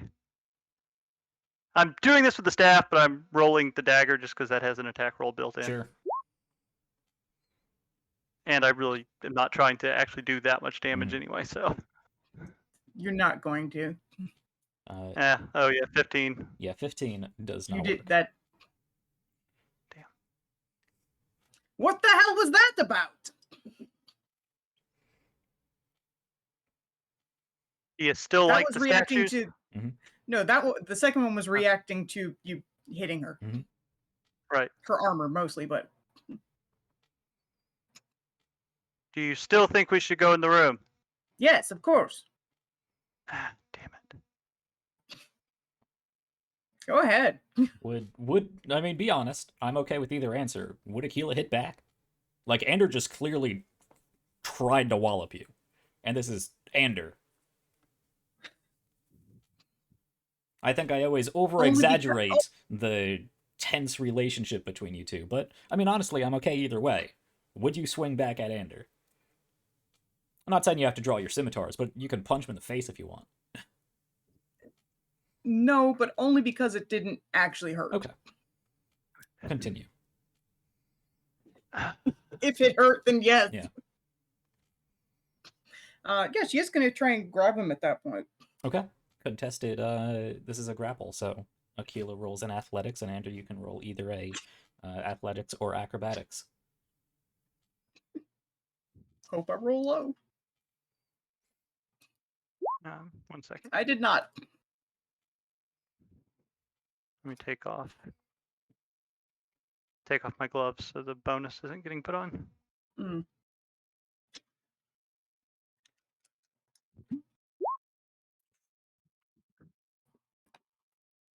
Yeah, not an issue whatsoever. Anders' sort of wet noodle attack just kind of you grab the staff, pull him forward, grab his arm, and you have him grappled. Alrighty then. We need to stop this. I don't know what's gotten into the two of you, but what are you doing? From underneath Aquila's arm, Andrew's going to. Basically, yeah. I don't disagree. I think the statues in there are having some kind of effect on them. Aquila, do you wait to converse here, or are you, No, as I assume, we going. dragging Ander along? Yeah. Yep, we going. So, Well, then, as she starts dragging, I'm going to say sorry. And are you wearing metal armor? Yep.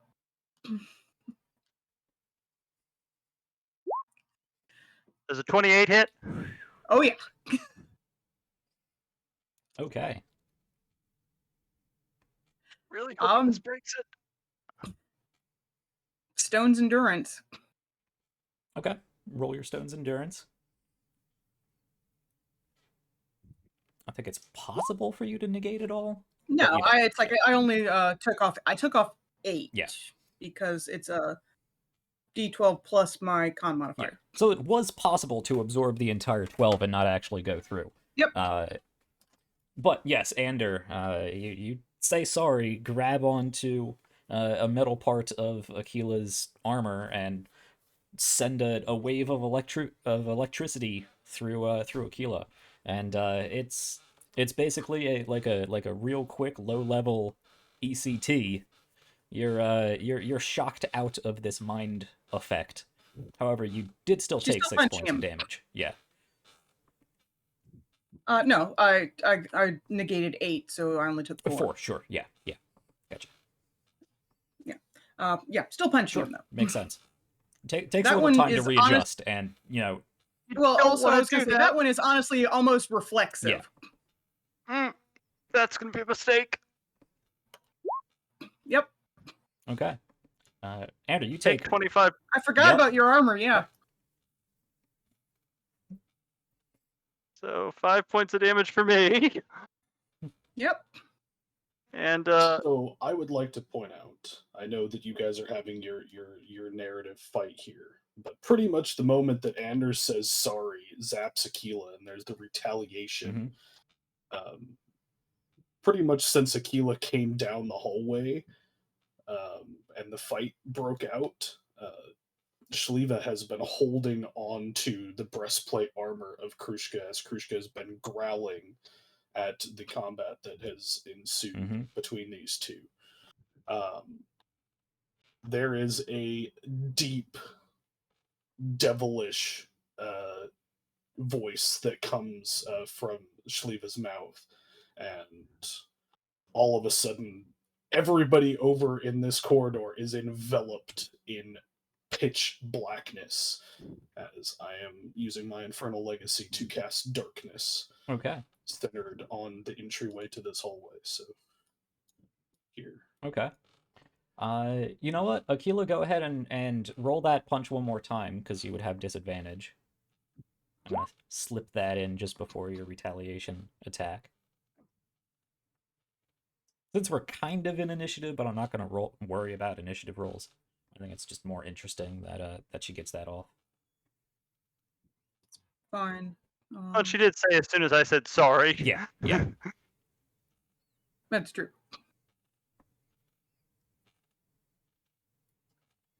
Please roll like crap. I hope I roll like crap. Yeah, honestly, this is hurting you more than it hurts Nope. him. Oh, It is, but it hurts slightly more than Yeah. Well, we'll stick with the first. You made me roll. re-roll. well, it was rolling with disadvantage. Yeah. It was mainly just I know, hit, but and you you still rolled the make me same. stick with the first. It's fine. Yeah, so that's 5 points of bludgeoning for you and 25 points of eldritch, oily, creepy damage on Aquila. And that definitely, the combination damage of shock specifically. and cold is going to shock you out of this mind effect. Cool. Except now I can't see shit. And you're both enveloped in darkness and have no idea where you are, what's going on. You just heard a Everybody devil. except for Tully is in darkness. Yeah, Sevgi too. Yeah, so well, feel free to react as you would, Stephanie. yeah. Well, I was going to say, I'm still holding on to Ander, and considering I've been in his darkness thing before. It's like, what the fuck are you doing? That's not me. All I did was try to shock you out of whatever the hell was going on with you. Are I said you need to stop. Aquila? Do you still think the statues are great? What statues? Do you still think we should go in that room? Well, yeah, we need to go through there to get to De Malapajar's remains. Okay, I think that worked. Shliva, wherever you are, I think we're good now. Where's Tully? She's still in the I think she's still in the room. Yeah, I'm in here. Yeah. You should really come in here. Like, we kind of need to be in here, and also it's a really nice place. Why does she sound so strange? Because the same thing. The statues in there. They're giving off some sort of whisper that. Well, I don't know exactly what it does, but you two were real insistent that everyone go in there. That explains things a bit. Thankfully, it seems like if you can, literally knock some sense into someone, it breaks it. You all hear the clattering of a pebble as it hits the ground and bounces a couple times.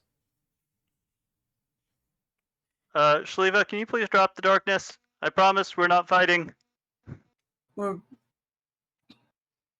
each other. I was gonna let go of Ander. Like, we're really not. Yeah, I'll drop my concentration on it. Thank you. See? Whatever was affecting them, if you hit them a little bit, it seems to snap them out of it. That's all I was doing. We're supposed to work as a team.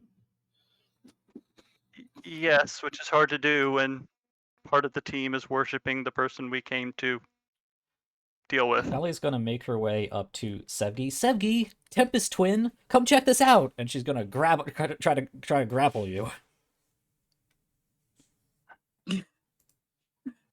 Can I try to reverse grapple? I mean, we might get you in. It was this, a joke. It was a joke. So Sevgi, you can roll. I just asked either because I'm right over athletics there. or acrobatics. Oh god. Oh, that's gonna be hard. Damn it, Jack. Suddenly, all these 21s.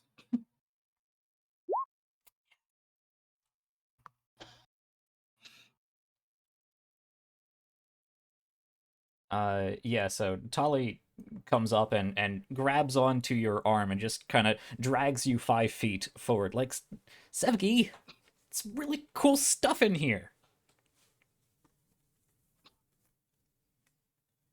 Yeah, I'm gonna try to stop that because I can just dead weight.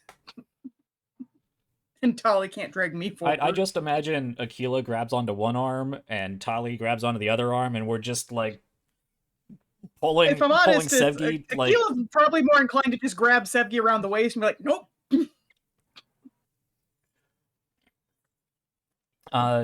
Sure, Akila, you can roll an opposed athletics check. That is going to be against the same 21 because it's all kind of the same action I figured. right now. Yeah. Probably not going to get it this time, but it's worth trying. Yeah. Nope.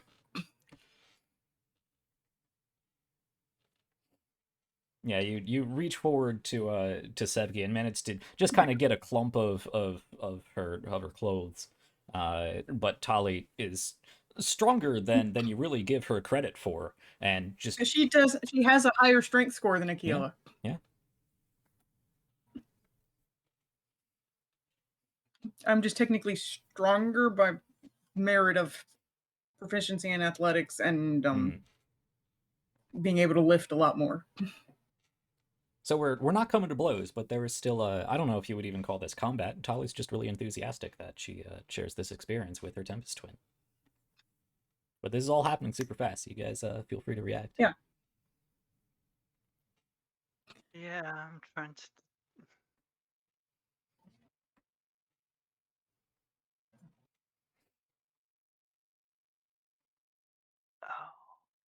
Oh.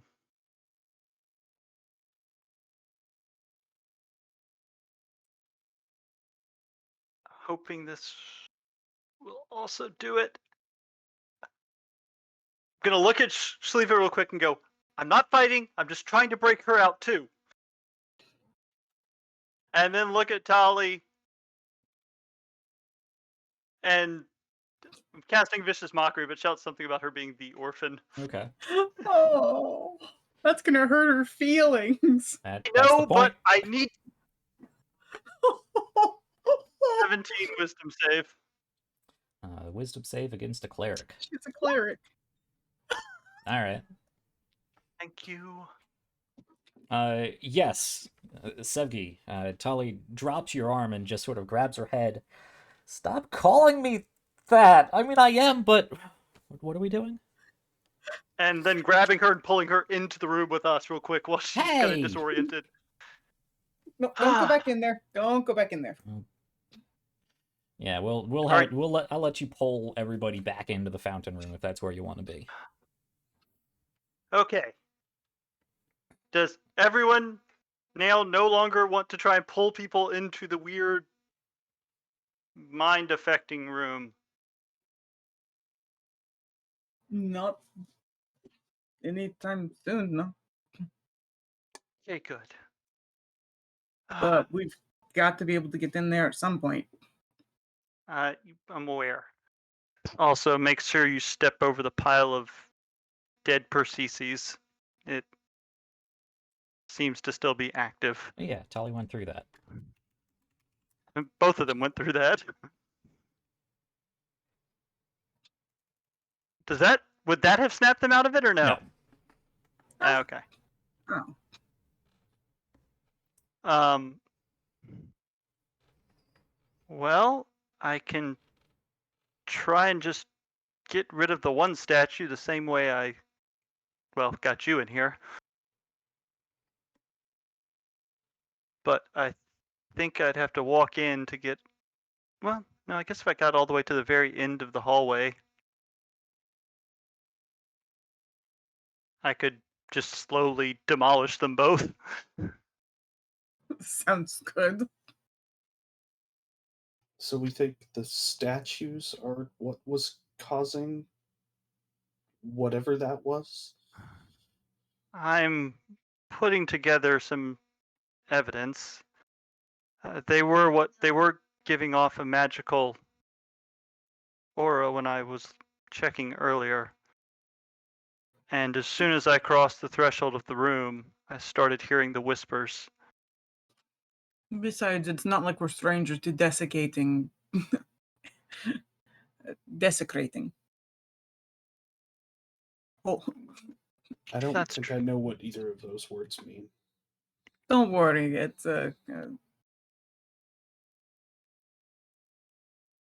But yes, I think it is the statues that are the source of it. They are other than the piles of sand there, the only other thing in the room giving off any sort of aura. Okay. Yeah, I guess I've kind of been back here the whole time when things were happening and stuff. So, Oh. Probably for the best, honestly, since walking into that room seemed to not go well. But that being said, I mean, I suppose, yeah, I could just walk up to the edge of the room before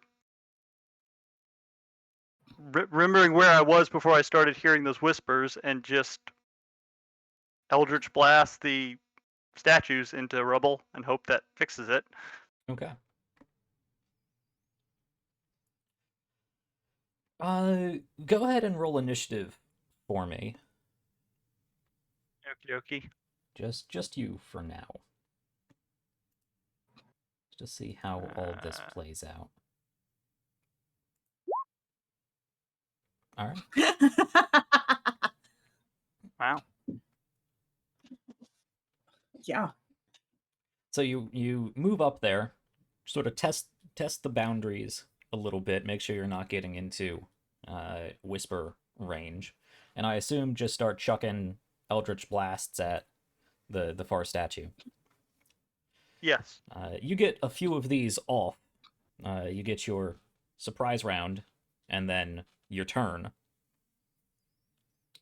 And then they both turn towards you, stand up.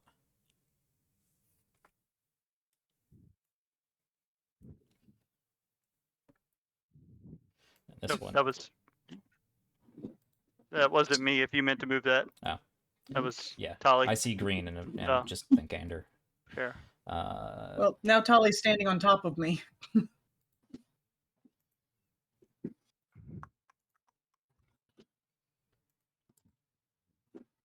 sure everything's on the layer I need it to be. Tali can get out of the way. And this statue here, and they both lurch forward very slowly, very stiffly. Oh crap. Get back here. Yeah, if I still have movement, run back going, oh crap. Yeah. The statues move. Well, how much damage did he do to the other statue? Go ahead and roll 4 Eldritch Blasts. Okie dokie. I'm just gonna do 4 d10s. Yeah. All right.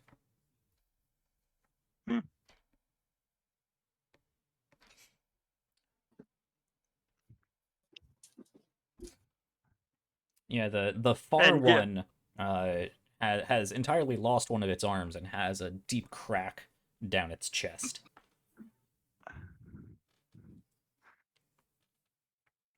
And yeah, run back in going, guys, I pissed off the statues. Fantastic.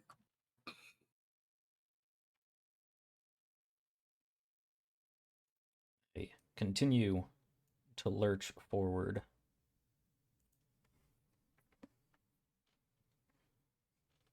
Huh.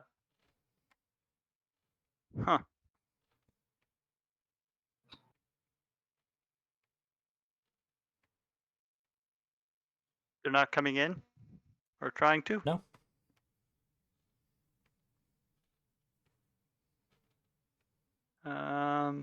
If I kind of, well, I guess kind of pop back up here and keep an eye out. If they see me, do they start moving towards us?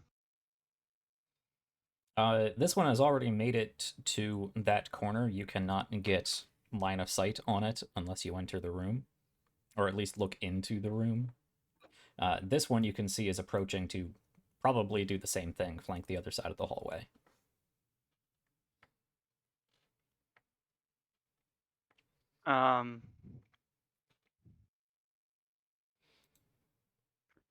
Oh. Mm-hmm. Is that the one I injured already, or oh no, the red?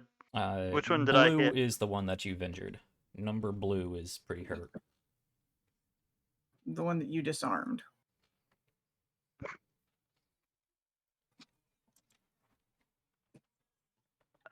what's our plan here? So, from what I can see, looking in the room, how stable does the room look? I think I know what's coming. It's a 2,000-year-old tomb made of stone bricks. I mean, if it's This anything room? like the pyramids in Egypt. It looks fairly solid. It's hard to tell with the walls because they are almost entirely plastered over with friezes and various reliefs.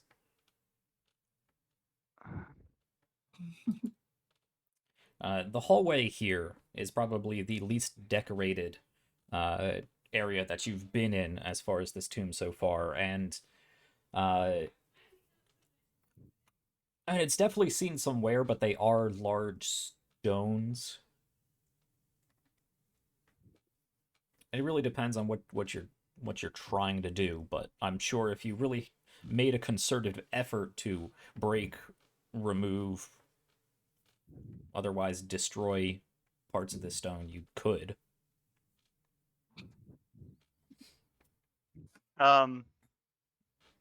So, since while I'm standing here looking at it, I am going to cast another Eldritch Blast at it, but I want to make sure, want to see where it moves to. Like, if it ends up taking the exact opposite position of the other one. Okay. Go ahead and roll your attack. I'm gonna give it half cover Okay. from where you're standing. All right.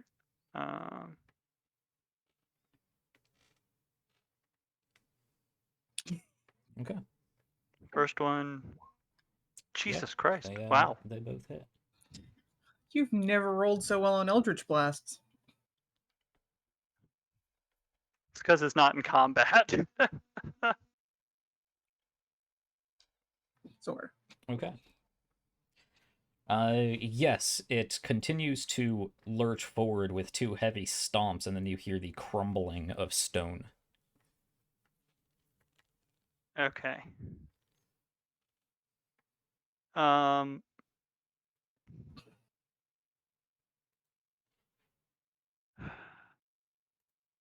So the statues have moved to now flank that hallway we were coming into, All right. which So, means right where the dead guy was?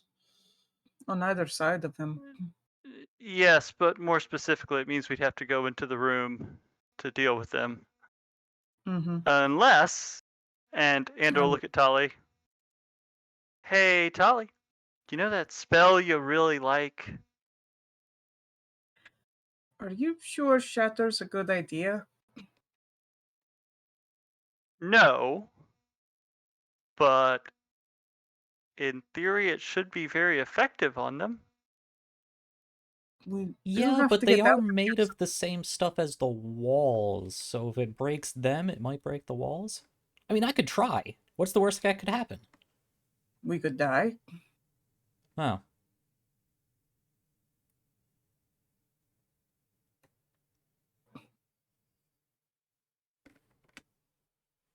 My hope is,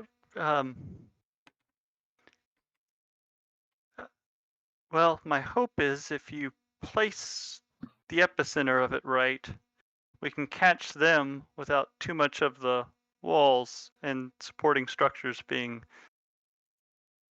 damaged as well. I see.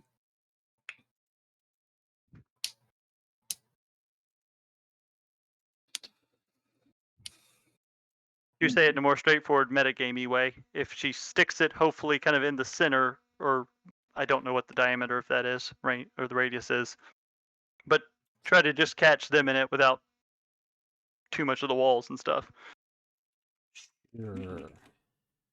Assuming she has it prepared. I don't know if that's one of those. It's a Tempest Cleric thing. Oh, She is it always has it. Okay, I wasn't Good sure enough. if that was one of those always ones or not. Yeah, she told me before it was always so. I remember. 60-foot range, 10-foot radius sphere. Oh, okay, that's Yeah, not. it's not that big. It's just a lot. And could she do her thing where she can maximize the damage from it? Yeah, she can. She has 2, whatever those are called. I don't know, clericy thing. Clericy things to do. Yeah. Do they take? Does that just increase the chance to hit with, or no? I guess it makes their saving throw harder if they're made of whatever. Yeah, I think they get what, disadvantage on it? A creature made of inorganic material such as stone, yada yada yada yada, Yeah. has disadvantage on the saving throw. Oh, disadvantage. Okay. So it's a lot like- yeah. Does Channel divinity. does that black sand stuff look any different now? Mhm. Cast Can you check. check with that weird thing you do? It's still black, causing shadow or absorbing light, and definitely has a necromantic aura to it. Well, I mean, it would be right in the blast radius too. Well, my concern is, I'm less concerned about that than I am making sure we don't all succumb to whatever that effect was as soon as we enter the room. With everybody's favorite effect. So yeah, kind of walk Holly to the hallway and kind of point. So they're right there, like right around that corner and right around that corner. Well, if you insist, if you think it's the right thing to do.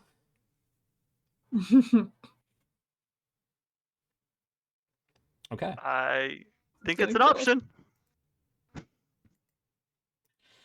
How many spell slots does she have? This is a 2nd level spell. Yeah, but she would want to but she'd want to throw that higher probably. Gonna get rid of you.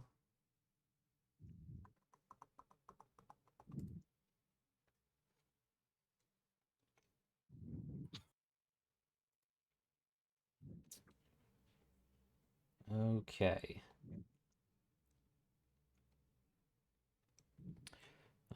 Yeah, 2nd level spell. I was just looking at 2nd level spells. What higher level spells does she have? Can she?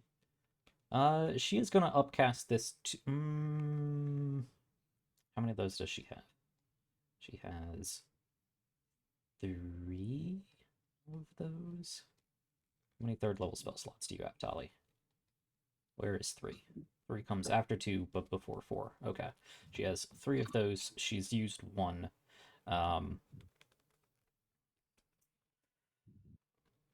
Would she use a higher spell slot for this?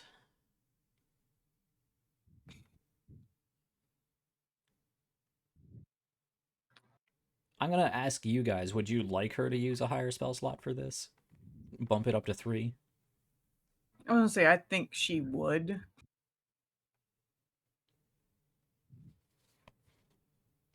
Yeah, sure. Okay, well, that's all the it. input. It depends. It depends on how you're asking the question. Mm.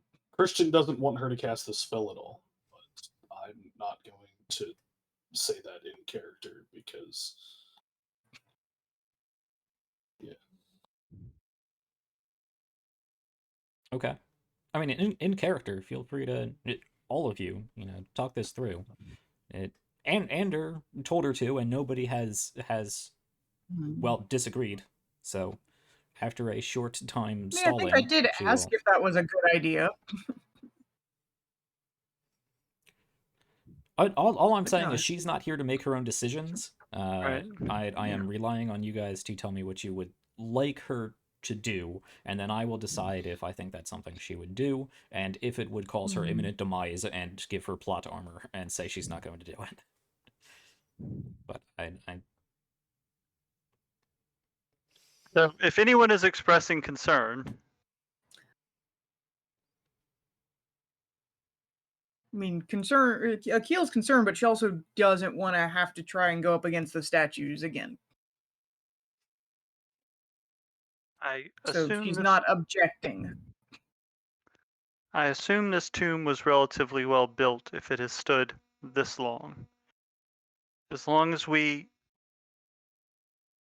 don't encompass too much of the structure in the blast radius, I'm hoping the small portion of the walls that will be affected can either withstand it or will be so minor that it won't cause the whole place to come crashing down on us.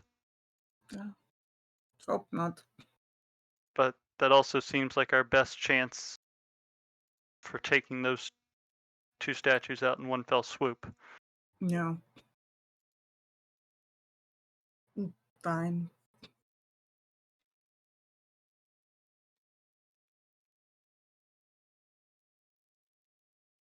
Okay, third level, maximize it is. What I love is that this is the second time we've done Shatter where Tali's not here. Yeah, and remember what it did to the last structure she used it on? Yep. Yeah, well, that was partly intentional. Yeah, I mean, this is it also also partly Tenora was intentional. there and helped. Well, Yeah, Tunoris we're did all. help, yeah. I have also explained to her to cast it in the spot so it just catches both of them. Yeah, so while minimizing. she'll cast it back Yeah. here, because I think that's where she needs to cast it to get both of them. Yeah, I think so. Which will still sort of just hit the edge of this hallway here, and part of that corner. Okay. Something else Well, I from... don't think he thinks it's going to kill Tali. Not unless she's standing directly underneath it, which she doesn't have to. Yeah. No, this isn't going to cause... This is very unlikely to cause a large enough portion of this structure to collapse that it's going to be dangerous for you guys back in that other room. Unfortunately... That is my calculated assessment, or to risk my knowledge, assessment. Yeah. There's not really a lot of rules in 5th edition about AC, hardness, and HP of materials like there was in 3.5. Cheers, everybody. So yeah, but I mean, the thing part of it is what, it's 32 damage. This one was otherwise uninjured. Okay. I'm gonna give this... With that amount of damage, it does clearly shatter those statues. They are...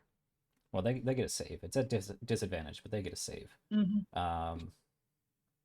For half damage, right? Yeah.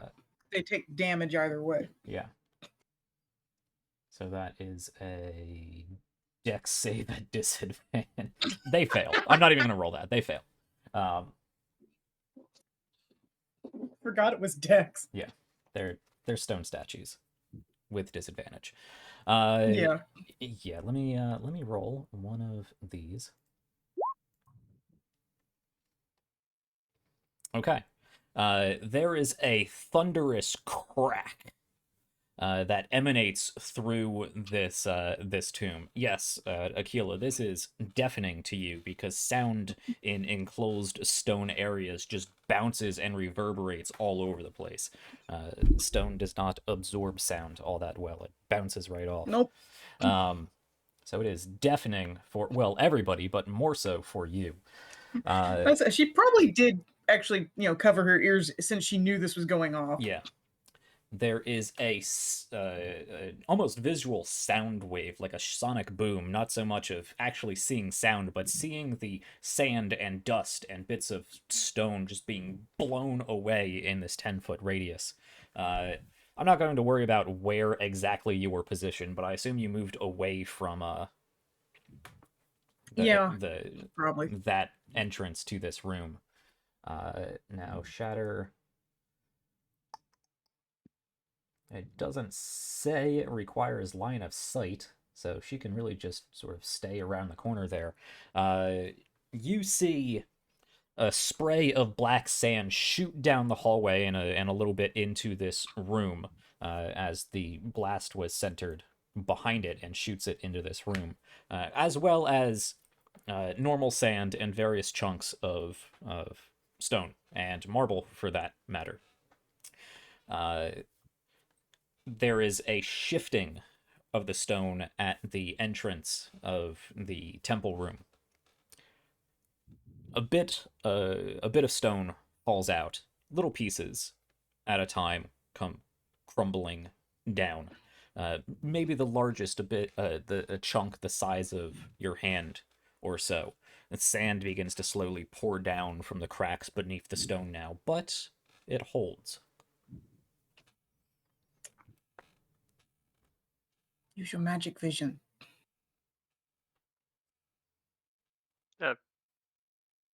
If I cast Detect Magic, do I still perceive any auras from either side of the door? The statues are destroyed, so the auras are weakened. Yeah, you can tell they're inactive, basically. The magic is fading. You do see that spray of black sand has left a sort of necrotic trail just down the entire hallway. Really? Environmental She could hazards. gust it back. She could just gust it back in. Yeah? You want her to use another spell slot for that? I would prefer Well, not. considering that several spaces of necrotic damage, kinda.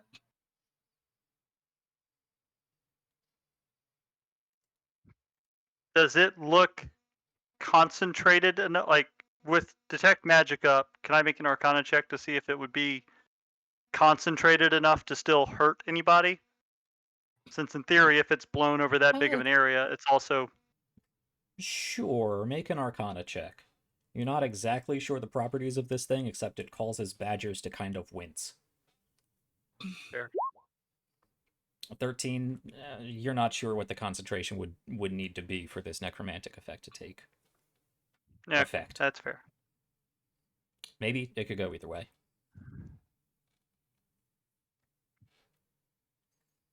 You want to step on and find out? Fine, I'll go. In theory, it shouldn't be able to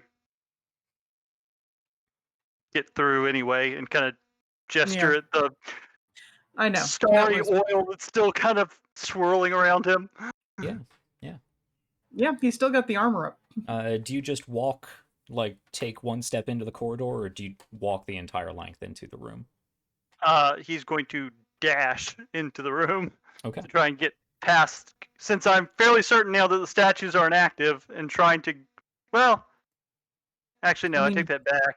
Wouldn't you like to step in first just to make sure if it's going to hurt or not? I was just going to say that actually makes less sense than just trying to test the first kind of patch that any decent amount of sand seems to be on. Okay. Yes, you take a solid step onto a section of this black sand, and you take 6 points of necrotic damage as you can feel heat and light and, well, part of your very essence being sucked down into this sand. Anyone have a broom? Well, sand takes 25 points of cold damage.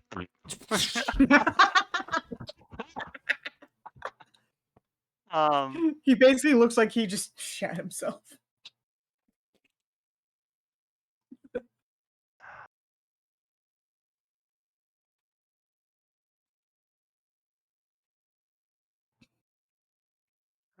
Hold on one second.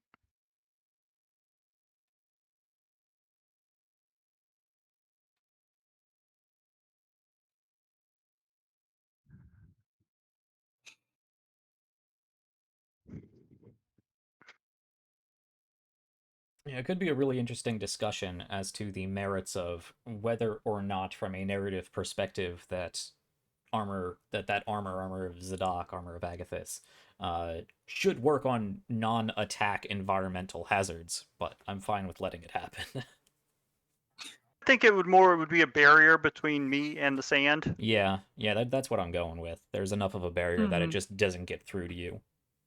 It wouldn't necessarily retaliate, but I am going to I didn't Yeah, really it doesn't expect it to. doesn't That really was a joke. retaliate. So I would imagine it just saps some of the energy from the shield itself. yeah, yeah.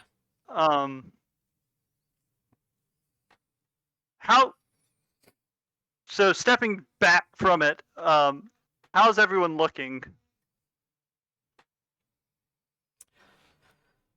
I I think guess really it's Tali's Tali and Akil. Yeah, I actually forgot to do the math on the damage you gave me. So let me do that real quick. Math. Tali looks tired and dehydrated more than anything. She's over she by was the drinking fountain. water. Just she has to drink 2 days worth of water to become that's a lot of water. undehydrated. Yeah. She's over by the fountain, like, I know it's bad ghost water, but it's right there. I'm so thirsty. Dunk her head in. Okay. Just briefly. I mean, you really? No. Okay. Not really.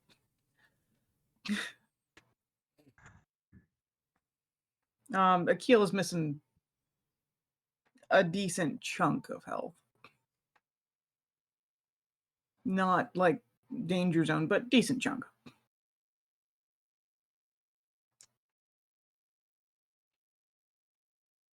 Damn it.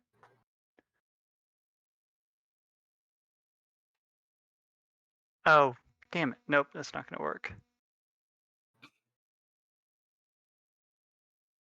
I had the smartass idea to use a floating disc and just ferry everyone across, Yeah. but you can't actually move it with your, like, mentally. No, it follows you. It just follows, Yeah. right? And also, I think it's like a 10-foot wide disc.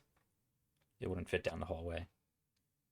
No, it's only 3 feet. It's only 3 feet? Okay, never mind. So it'd be enough for someone to, like, sit on. Yeah.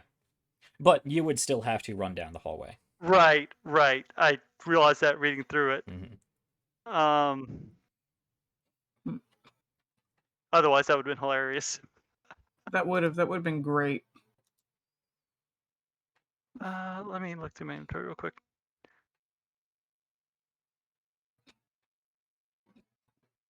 I will say, just for clarity, that this black sand covers these 4 squares, actually. So the first square there is fine, but you do have to make it through. I'll say, actually, even just these middle 3, because it was pretty much entirely blown out of the space that it was in before. Okay. So that's still up to like 18 points of damage.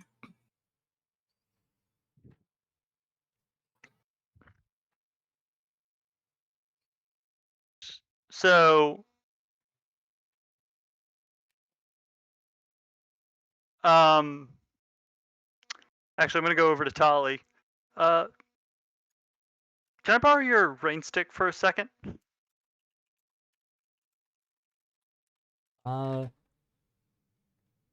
Why? I'm really thirsty. I was just about to, but then it'll take some time.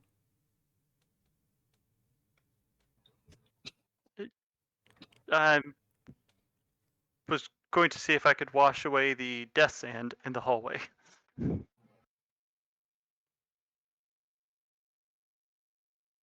I guess. Here you go. Okay, thank you. Just drink the ghost water. I'm not drinking the ghost water. Just drink it. It's not actually ghost water. I promise. I'll drink some. I mean, weren't we just breathing that like a little Yes, we while were. ago? If it was going to hurt you, the damage has already been done. Not sure that's helpful. She has a point. She does. I'm just not sure that's helpful. But it's That full phrasing. of ghosts. And it's It's bad. It's bad water. It's not. We were down there and we all lived. We don't know how long that's gonna last. Well, then Do you we might as ever well know drink how it long that's anyway. gonna last? No. Just drink the ghost water. Ah, She'll slowly bend down and take a handful of ghost water. Is she actually drinking it? Yeah, she'll drink it. Okay. See, I it's mean, fine. It'll take some time for her to drink 2 days worth of Oh, water yeah. from this fountain. But But it's you an know, option. she can get a start on it. Sure. Anyway, yeah. back at this dastardly sand that is holding you up. Look, all we need's a broom. So I have ideas. Either the rain stick and try to wash it away, though I don't know what if there is any change or any angle to the floor here, if that will actually do anything or just make a puddle of death water. It would just make a puddle around you that might over time seep down further, but it is also magical water, so it'll. I mean, I guess it'll stick around, but it would take some time, unless you want to stand on the black sand. It would take some time for that to spread. Remind me, what else is in? What it all? Is there anything other than this fountain in the room? There's the crunched up remains of a desiccated cultist off to the side. There's the fountain. There's some really fancy decorated columns. No carpets or The anything? ceiling is painted with a view of the night sky. But no, there's no carpets or even really movable objects. There's some benches built into the wall, but they're carved out of the stone. Hold on 1 second. I just thought of something that I think is stupid. We're idiots. No, not the spell. Damn it.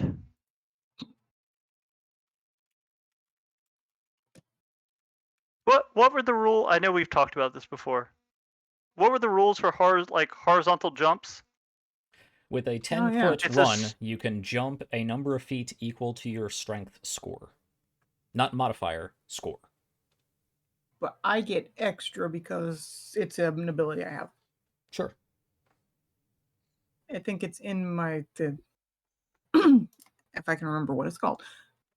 It's in Steven, Stalker's Prowess, I think. If you click on your movement speed, it'll tell you all the rules. Oh, gotcha. Okay. Thanks. I was trying to search for jump, and all I was getting was spell. Mm-hmm. Yeah.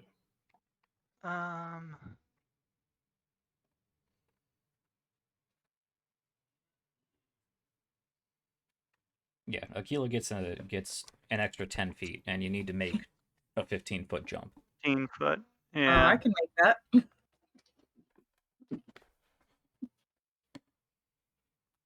So I asked earlier and kind of got a very loud explosion in response.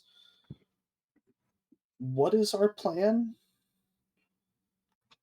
Do we have a plan? Well, we know we're in the right place considering the dead guy just tried to stop us. Yeah, I still didn't hear or understand any of that conversation, really.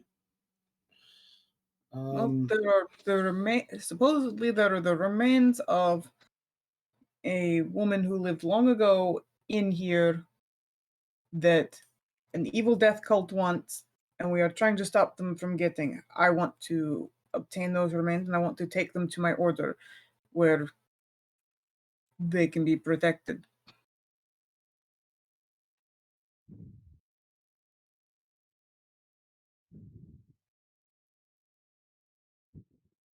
So we're trying to stop the dead guys who already attacked us from getting the body of somebody who was protected in an underground No. place that nobody knew about in the middle of the desert. Well, they clearly knew about it because there were other people here. Yeah, they're dead now, though, right? No, but they have more people. They'll send Oh. more people. How many? It's a very large cult. Well, I've I never don't know heard if of the them cult's that until I large. met you guys. What? I never heard of them until I met you guys. Well, they're a secret cult. Oh. So how did they get so big if they're a secret? Well, they can raise people from the dead. Pretty easy to boost your numbers when you can just bring them back.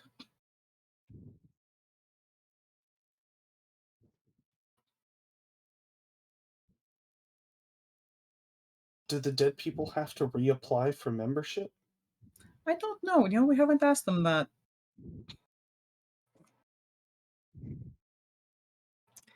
But we haven't really been concerned with conversation whenever we've encountered them before. It's usually they're trying to do something and we're trying to stop them from doing something, so fights happen. It's not optimal. It would be nice to just stop them. So we need to go in there and find the dead lady and then find the way out Yes. and then take her to your people Yes. so she can't become not dead again. Right. Because she is very powerful and a good manipulator of people. So what are we waiting for?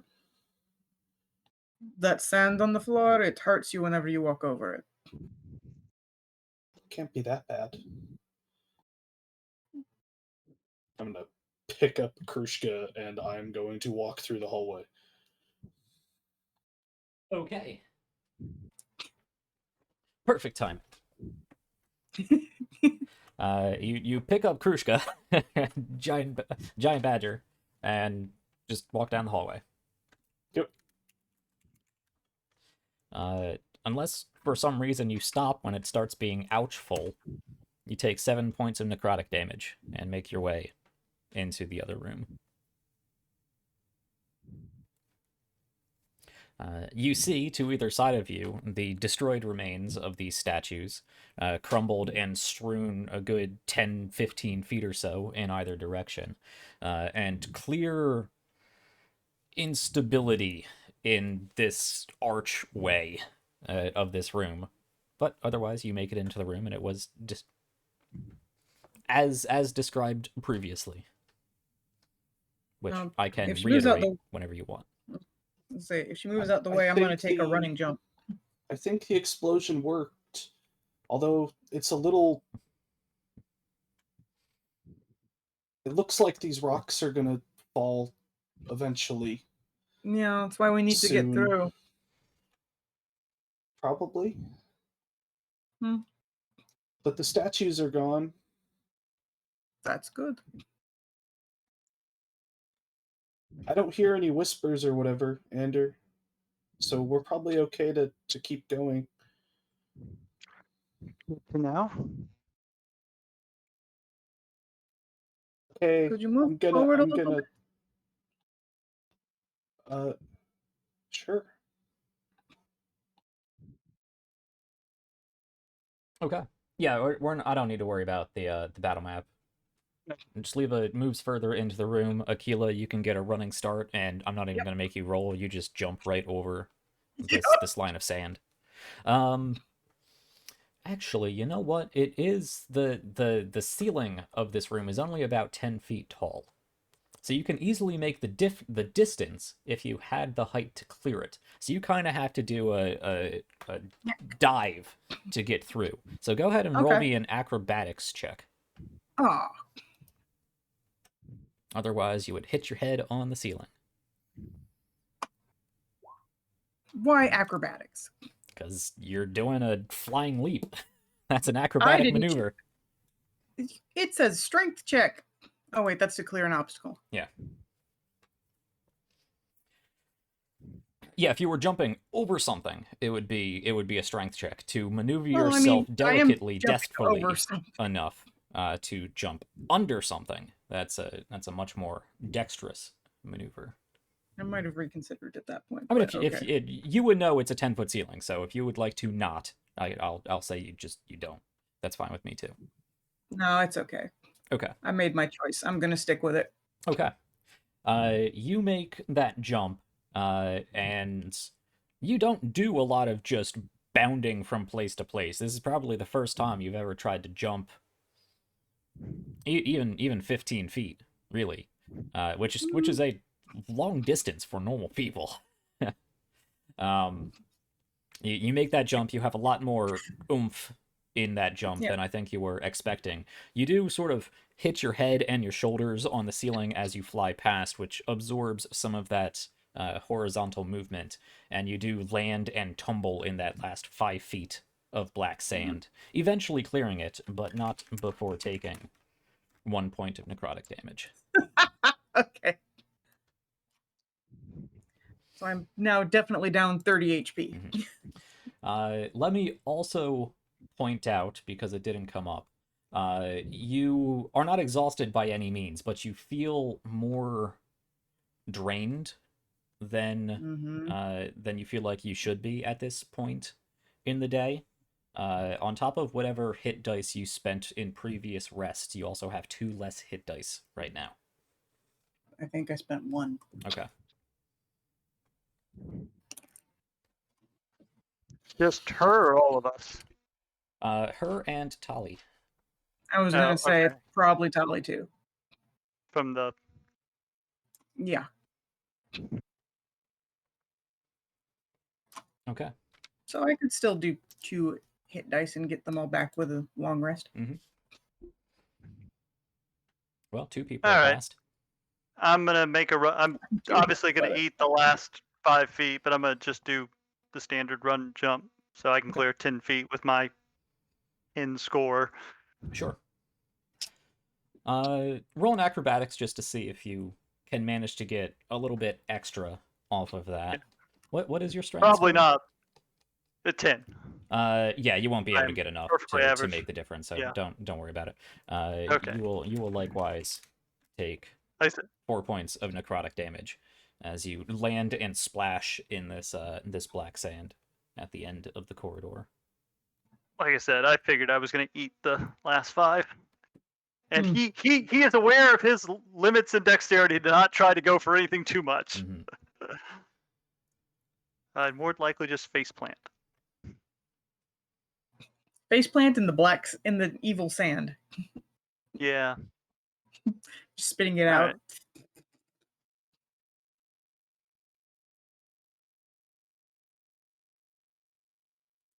So just leaves us with Tali and Sevgi. yep, I think Tali that's what that athletics roll was. pretty much does the same thing. Jumps, doesn't get quite enough strength to get into or all the way out of this line of sand, and will take some damage. Ooh. Sevgi, what is your strength score?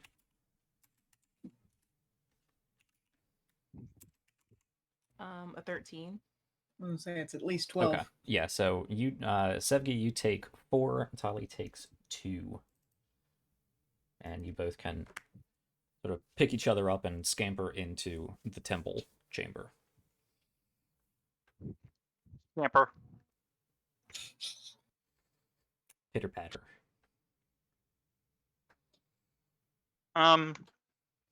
Once we get in here, I'd like to inspect the statue of Persicus and the altar. Yeah, I wanted to inspect that altar too. Okay, well, I'll go for the statue if you want to go for the altar then. Yeah, sure. Okay. And roll investigation. Yeah, assume? I'm assuming. Any would anyone else like to do anything else in this room? Are we about to trigger something bad? Krishka and Shliva have been sitting on the steps here. Okay. Assuming these are steps. Yep. Just sort of sitting there, Sure. idly, waiting for everybody else to jump through. Judging us. Probably. I wouldn't blame her. Stephanie, Sevgi, up to anything? Nothing I can really think of at the moment. Sure. Well, let me know if anyone thinks of anything else they want to do. Aquila and Ander, go ahead and roll me investigation checks, if that is your intent. Oh, cool. You just did. Awesome. Why can't I roll good on investigation? Yeah. It's like I should be good at this. We'll start with Ander. Ander, the statue of Persicus does look like a fairly good representation of him. Obviously made out of tools and the aesthetics of 2000-ish years ago. So it's not perfect. Sort of just kind of blocky. Not a lot of negative space between pieces.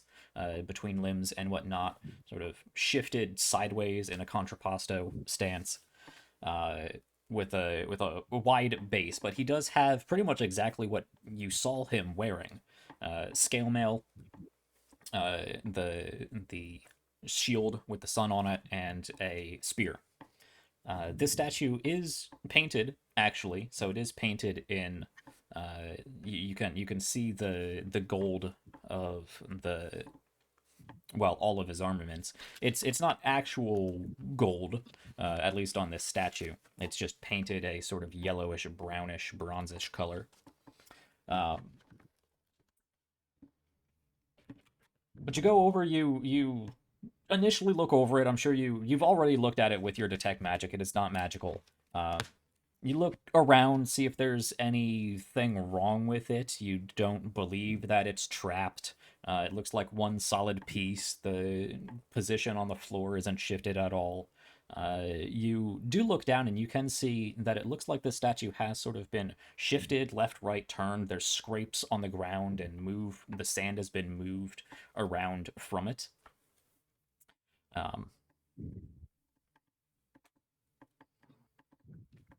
That's what you get, unless you have any specific questions. This statue is movable, is what you get, but it's otherwise intact. A good approximation of Persicus and well. Can I make out any specific path that it's been dragged through from the sand? It looks like it was dragged to about over here, or maybe it originated there. You're not sure. It looks like it was just sort of spun around a bit. Dragged over here, sort of moved around a bit.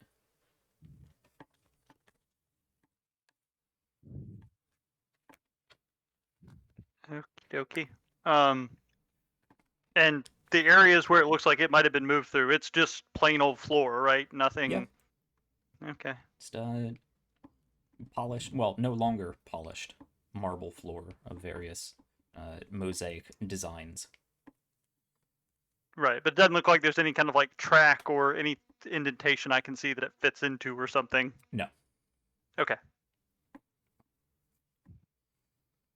Not in the immediate vicinity of this altar in which you are investigating. Right.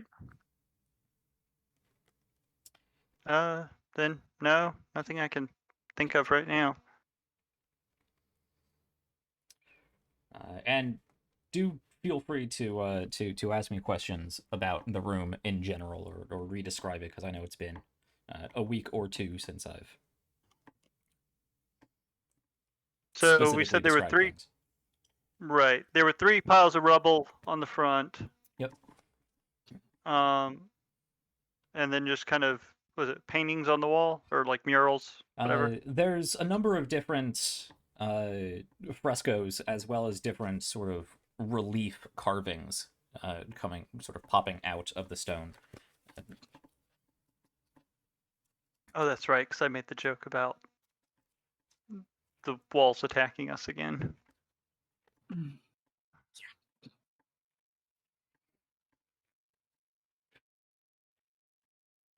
So how much do I not get off the altar? The altar, you can pick up that there are motifs of course, the cult of De Malapajar. Some references on here to Persicus, though always in a sort of lesser secondary role. Yeah, sort of like saint to actual god, though that's not how the Sannite people would describe it. Yeah, it's not a Genavian correlation. Yeah. And It's not likewise, equivalent. you would see that there is just behind the altar, a 12? Yeah, I'll give it to you. Just behind the altar, on the other side of the altar, facing this doorway here, is a carving of what looks like an elongated triangle with sort of pointed other triangles, curved triangles coming off of it. And another pointed-ish arrowhead-like triangle at the top. Below it are those, the symbols you've seen before. I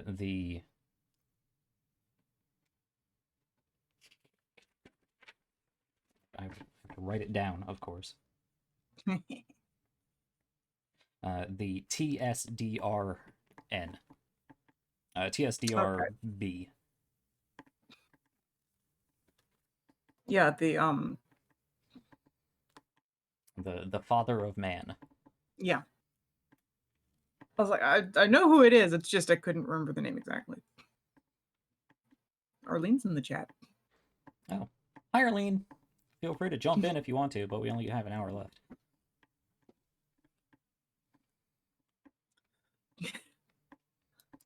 Unfortunately, with Ancient Sons, there are no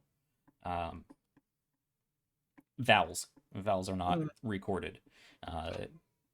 And you're a little fuzzy on exactly the correct pronunciation, but it is... But you said I knew the language. Yeah, it's... I'll give it. Make me an intelligence check. That's something. Make it a wisdom check. Okay. It's a point better. It's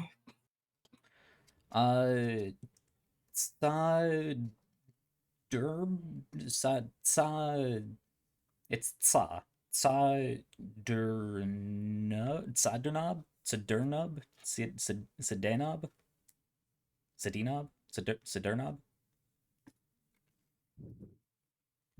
Fucking knob. Shiva's gonna tilt her head upside down backwards to look at Aquila.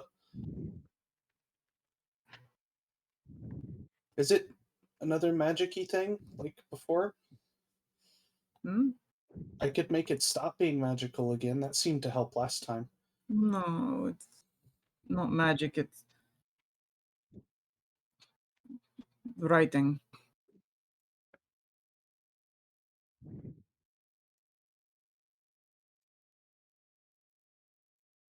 Uh, I don't think there's a tomb in this room. No, there might be in the one behind the altar.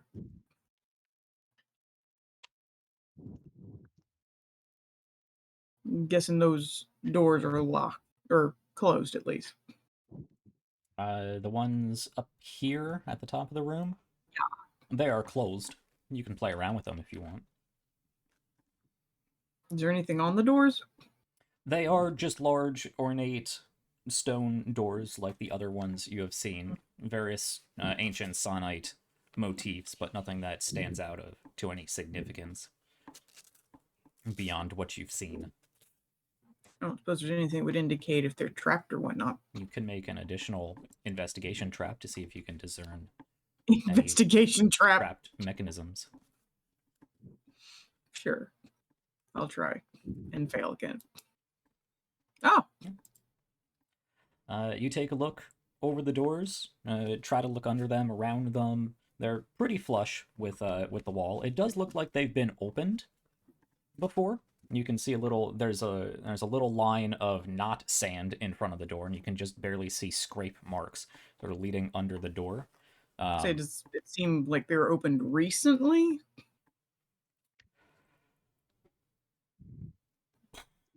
How would you judge recently in a If steel more tomb sand like has this? filled in. And there's not a lot of movement to sand in here. There's not a lot of wind. But there's clearly been some movement. So, I mean, recently, as in sometime in the last 2 centuries, sure. Hmm.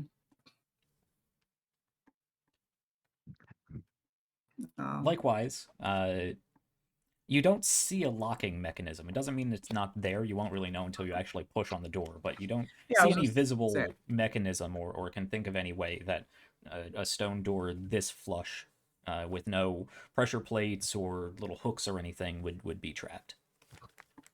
Okay. But, okay, I'll give it a push. Okay.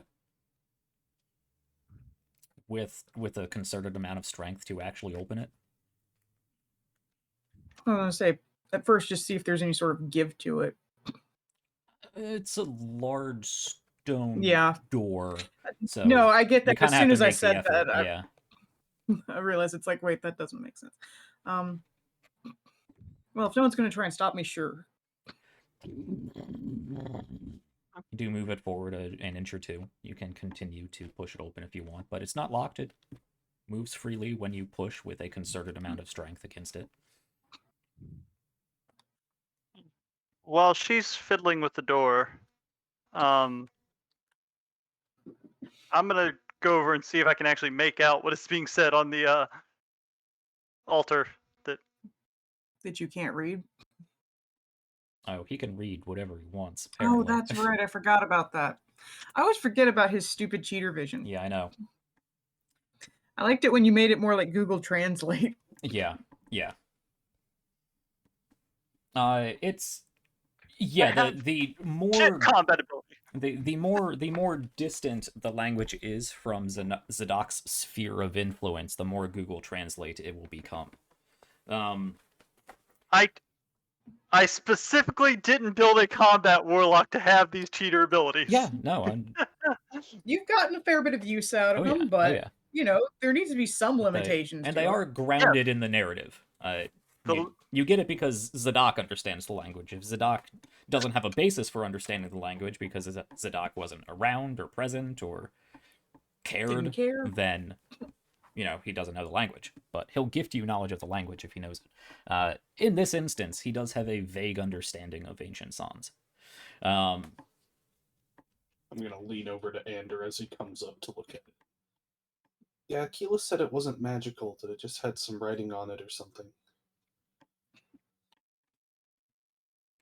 I don't know if that matters or not, but I thought I'd let you know. I mean, Akila couldn't tell if it was magical or not. Andrew, Thank you you. have scanned this entire room with your detect magic. This altar is not emanating any sort of auras. Yes, but there's no point in saying Yeah. It just seems rude. Yeah. So there's only a very little bit of writing on this altar. Most of it is just sort of praise or prayer to De Malapajar. There is a small passage on Pasesahat about being her eternal guardian, ushering the sun to greet her every morning as he patrols across the sky, enriching the Sannite people with the warm glow of the sun, yada yada. And on the back, you eventually get to a portion about this Sedernib being. in relation, I think this is a correlation you make from your own personal experience, almost like a patron. It seems to be that sort of a relationship. And it doesn't really go in depth. It just basically says something along the lines of Sidurnab, the father of men, the father of men, distinctly not man, the father of men, has gifted. I think I had a passage somewhere back when I thought you guys would actually look into this. I don't know how far back it is at this point. I mean, there was definitely stuff you gave me. Yeah, there's stuff I already given you about the father of men. Yeah. But basically, again, rough translation, because Zadok only kind of cared about this. Yes, the father of men, in a gesture of benevolence, reconciliation, equality, gifted De Malapajar the power to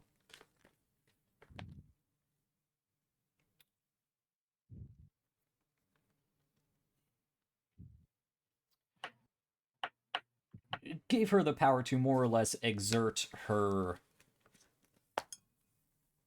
will, the amount of will, the amount of will that her humanity as an equal to anybody else in the world would grant her, basically, for the betterment of womankind and humanity as a whole.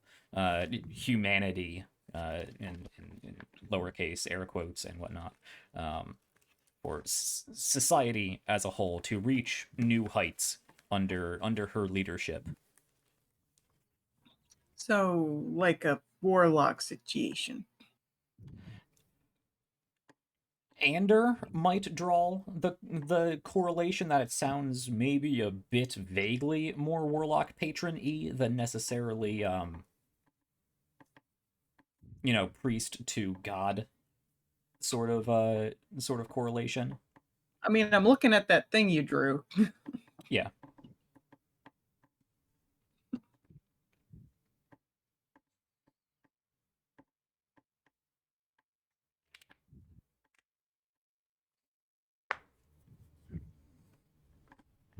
Okay.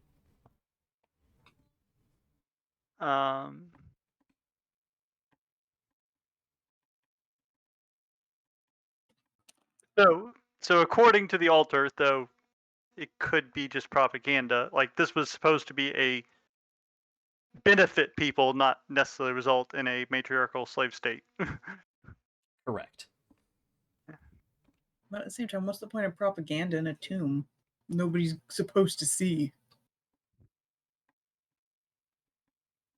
I mean, what's the point of any decoration or flowy prose and temple or altars in a tomb that no one is supposed to see?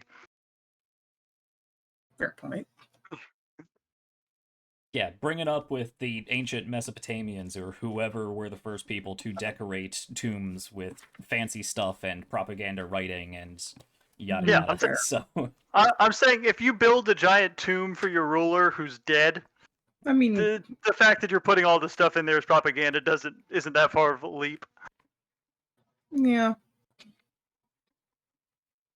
The same people that think they need a giant grave also think they need propaganda. Well, I mean, the this entire- one's mostly underground. This one's probably got more analogs to Tutankhamun than to the pyramids. Not in terms of importance, but in terms of... there is a monument above this. No, I didn't. Oh, well, You it's been didn't described mention a multiple monument. times. There is a large sort of ziggurat structure above this. Oh God, yes. Never mind. I'm gonna stop. Regardless, back at the altar.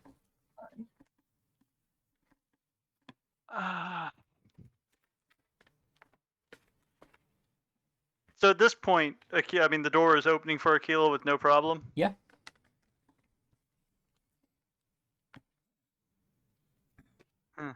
Is it dark in there? I'm assuming, as usual, that Tully has something on you lit up with the light spell, Yeah. because that's I'd still usually be how it able to works. tell I'd say I'd still be able to tell if the room itself was dark. Like everywhere else in this unlit underground chamber, it is dark outside of your light radius. Yeah. Oh. Yeah, no zombies coming around lighting torches for us ahead of time. This isn't a Skyrim dungeon with candles and sconces all over the place. Yeah. I mean, though, to be fair, that's most fantasy dungeons. Yeah, I know. When have I ever played by ye olde fantasy rules? Well, technically a couple times, but Yeah, sometimes I only give in. grudgingly. Yeah. So, just to make sure I'm parsing everything, there's nothing on this or the statue that indicates there's any kind of mechanism or that they interact in any way. The only mechanism you could determine is that the statue is capable of moving. You have not determined if or where or what or why or how that would make any difference, but it's a statue, it's been placed there, it is movable, and it has been moved. You're not sure to what, if any, effect. And the altar just looks like a fairly typical ancient style altar with some writings on it that may or may not mean something to you, but it doesn't seem to have a magical aura, and you don't see any sort of mechanical contraptions that might do anything. I kind of want to push the statue over. Okay. I didn't say I was going to. I just said I kind of want to. Well, no, it's because it's like, look. I was talking to Jack. Mm.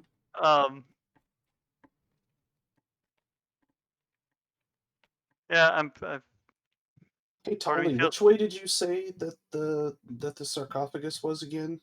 I'm bored. Somewhere over there-ish.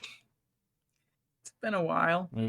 Gesturing back but towards the upper end of the chamber there. Mm-hmm. Somewhere over there, up, down, side to side. I don't know. We were like really far away at that point, and we've kind of gone down and around and through and ghost water, and yeah, I'm also kind of bored. She's just gonna start pacing around, walking about. Okay, I guess the movable statue is just a red herring. Let's go on through. Kicking at piles of stone. I don't know if it's a red herring, but I'll just be honest, it's like part of me wants to push it over because Processor Hot went down way too easy.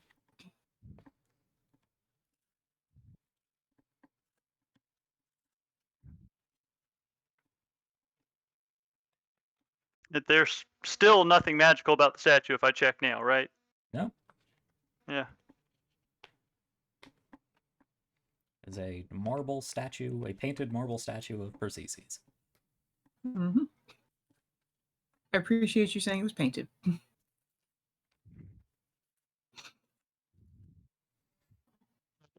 Tequila is like staring at the statue suspiciously. I mean, no, she's been over there opening the doors. Taylor is the one who wants to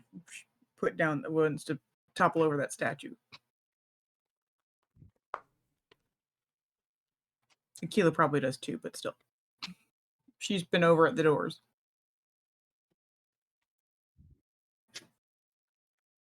Well, I've got nothing else with the altar.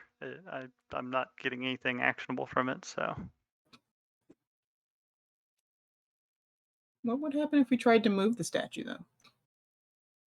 Anders kind of shifted it around a little bit.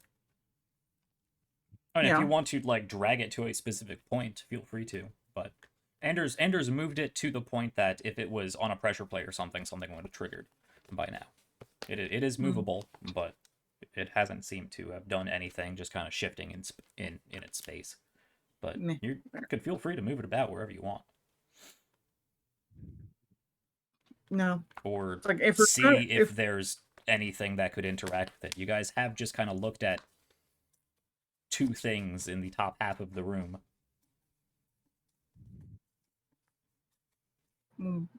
What else is in the room to look at? The walls, the floor, the ceiling, the pile of rubbles, Well, the stairs. okay. General investigation checks, looking at things. I don't know how much you Okay. remember of my original 2 or 3 times I've described this room. Fair.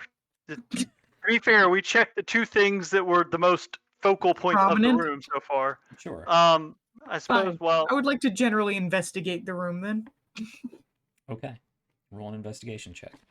Cool. This will be terrible, but I'm trying anyway. Yep. Okay. since I was going to say the same thing before. Well, you can Steamrolled. also generally investigate. Yeah. Let me Specifically focus. reread the passage about this temple as I had before, because it's been, I think, 2 weeks since I originally described it in this amount of detail. The Temple of De Malapajar is a lavish room dedicated to the deified De Maliba and her association with the Father of Men, though the latter is more subtle. Association with Persicus and the Father of Men, though the latter is more subtle. The hallway from the fountain room chamber spans into the middle of one side of the room. To the right of the doorway to the right is a doorway leading presumably further back towards the entrance. To the left, up top, is most likely the direction further into the tomb. To the left is a set of stairs leading up to a high stone pediment about 10-12 feet high or so, on which an altar of De Malapajar sits. Along the opposite wall between the ornate pillars embossed into the stone is a scene, a relief of Persicus leading the royal guard in parade, kitted out in their full military gear. In the center of this once pristine temple is the remains of battle. Sand litters the floor, piles of rubble, yada yada. And desiccated corpses. Yeah.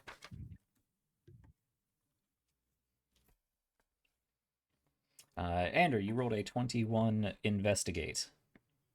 Yes. And probably focusing initially on the reliefs on the walls, especially the one with Persicus leading the army. Yes, you walk about the room and move on over here.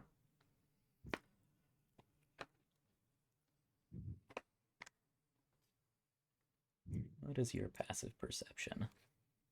Passive perception is a 16. It's okay, I gotta up that. I still have 15. Okay.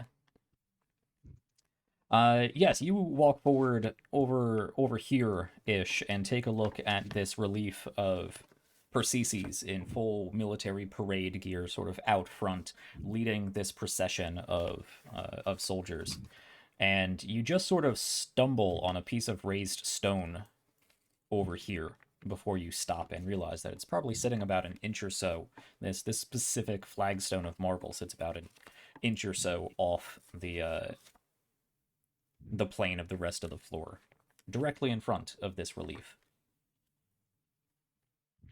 With that, you can see there is just a slight gap between this relief and the carved-in embossed pillars of the room.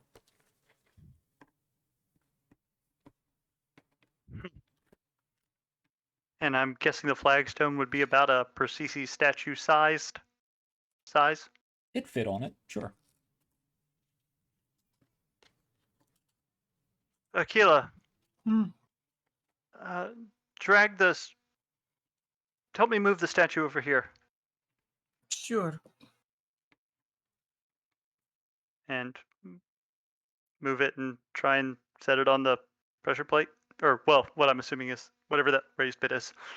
Okay. Make me, Crap. Aquila, Mhm. since you're carrying like 90% of the weight. Yeah. Aquila, make me I'll call it an athletics check. Okay. With advantage. Just getting this large, awkward, heavy stone statue down 12 feet of stairs. That's good enough. Yeah. You almost lose your footing, and Ander has to take a bit more of the weight than Ander you would normally feel comfortable with taking. But you manage to get the statue down without dropping and shattering it.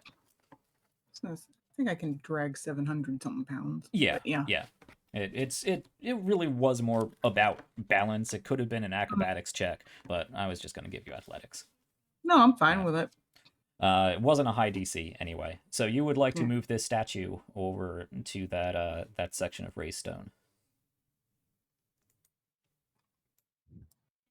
Yes, I am jumping to conclusions, but let's see. Okay. It takes some time to move it over there. It is heavy and awkward, though Aquila can easily move that weight just fine. Yeah, you drag it over there, set it down on this piece of stone, and it does indent down into the floor. And then the stone wall likewise.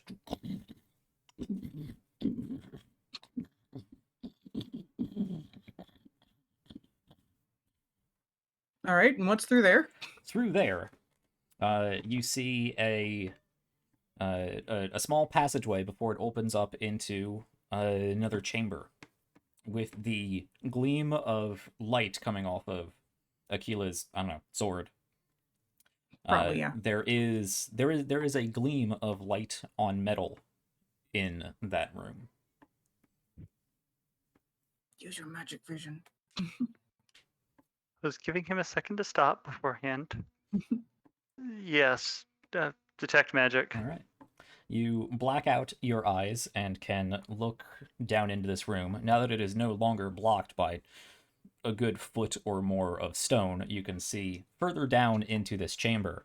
There are a few different magical auras. You see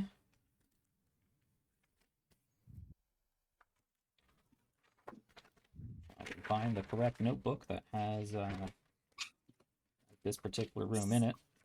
So many notebooks. Yep.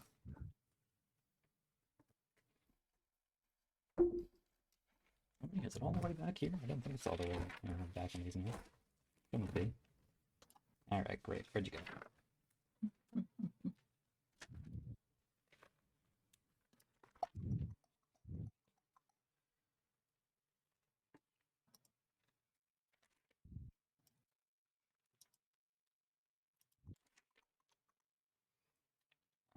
Apologies, I really thought I had this this marked. Temple fight, yada yada. We're not there yet.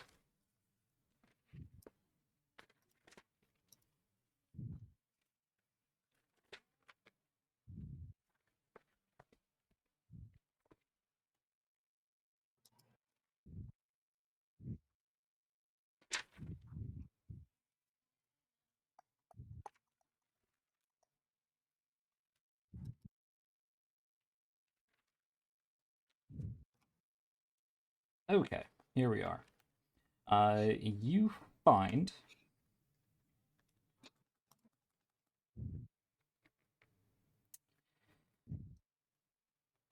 you notice two distinct, very slight enchantment auras.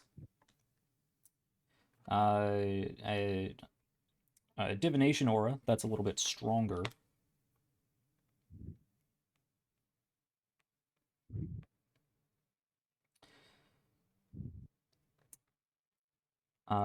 Two necromantic auras, one a little bit stronger than the other.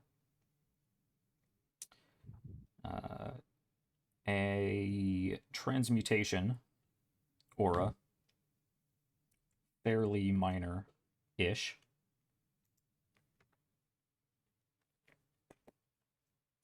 And a fairly powerful evocation aura. Evocation with a little hint of abjuration to it. That doesn't make it better. And you don't get exact locations or objects or really see the ore. You just know that there's multiple different blips somewhere back in that chamber. And it's actually not very far. The hallway is maybe 10 feet, and with Aquila right there having just placed the statue and light spilling through, you can see it opens up into what looks like a maybe 15-foot deep chamber. You're not sure how wide it is because you're blocked by the line of sight of the hallway, but you can look down, and you see there are a few different ornate pedestals, columns, that have, well, the one in the center of the chamber that you can basically look straight down on is a round bronze shield, slightly glowing, with the face embossed with the morning sun. It's his shield. That's a shield. I said it's his shield. Yeah, it is his shield. I was agreeing with you. Oh, I thought you said it's a shield. I'm like, no, it's his shield. Yeah. Or at least one that looks very much like it. Mm-hmm. Which can I tell if any of the ores are coming from that specifically? Yes, that is evocation and abjuration. Inspiration. Okay. Which makes Yeah. perfect sense. That's what I was like, oh yeah, that, yeah. I can almost even guess what the effect might be. What's the effect? What do you think the effect is?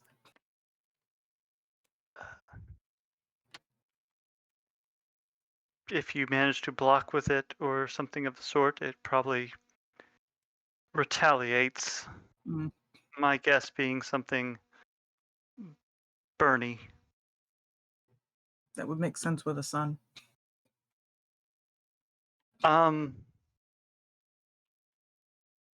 Well, do we want to see what else is in here?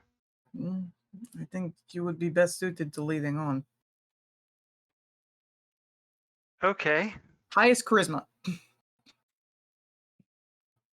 Yeah, I think Taylor more than Aquila is paranoid of charisma saving throws. Yep. I'm sorry, but it's so many. It'll be a dex I'm gonna save. fail almost all of them. That being said, I am going to take my time moving through here and check for traps. Okay, make another investigation check. That's fair. Because it seems like trapping what might be a treasure room? Oh, that's intimidation. Damn it. Can he have that though? Nope. Can I please you? Oh.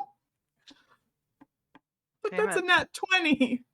If it was the same bonus, I would have given it to you, but Are you kidding me? Come on. this All hallway right. does not appear trapped.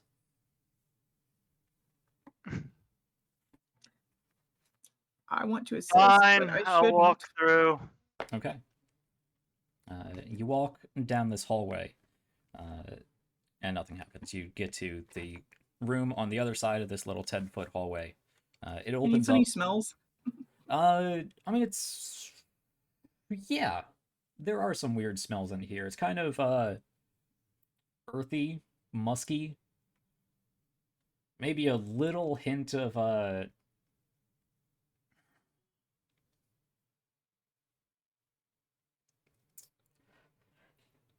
what am I thinking? If I knew that, I It would. kind of has this sort of like sweet, but not in a good way, scent. Overripe? Yeah, like a really over-ripened fruit scent, Okay. sort of underlaid Yeah, over it's just like, general earthy, musky stuffiness. Okay. Anything specifically that I can identify? Are you going into the room? Or are you just looking down the hallway? Yeah, fair point. Otherwise, it's described as it has been described.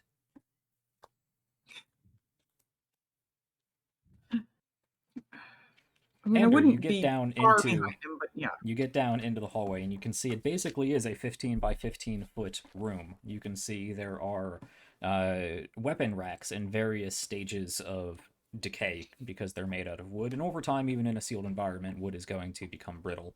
Dry rot. Yeah. Various weapon racks holding spears and swords of various styles, shields, many of which have clattered to the floor. Likewise, the wooden elements of these weapons and whatnot have broken or shattered over time. There is a shelf on the other side of the room that looks pretty much like a one of those wine holder things, Wine little rack? cubbies. Yeah, I guess wine racks. That holds bottles. Some of them cracked. Some of them the cork has either deteriorated or wormed its way out.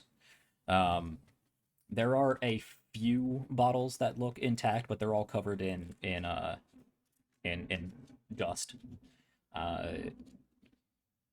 The ones that are not still contained look like they have evaporated, at least mostly, especially if there's large chunks of the cork missing.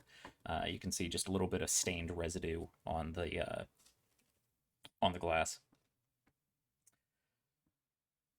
And there is that one main pedestal with the fancy shield on it.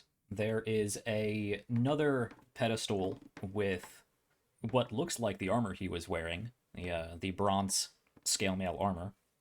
And you can see there is a weapon rack along the back wall that simply has one bronze spear still in pristine condition. Underneath that, you do see a stone slab that has three wooden boxes on it, probably about yay biggish, like the size of a cigar box, cigar case.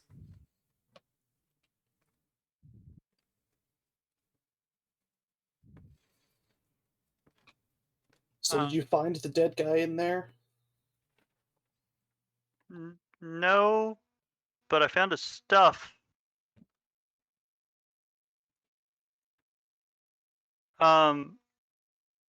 Since I assume well, I'm guessing some of the other auras were coming from some of the objects I can now see. Mhm. Can I pinpoint any of the other ones better now that I actually have visual?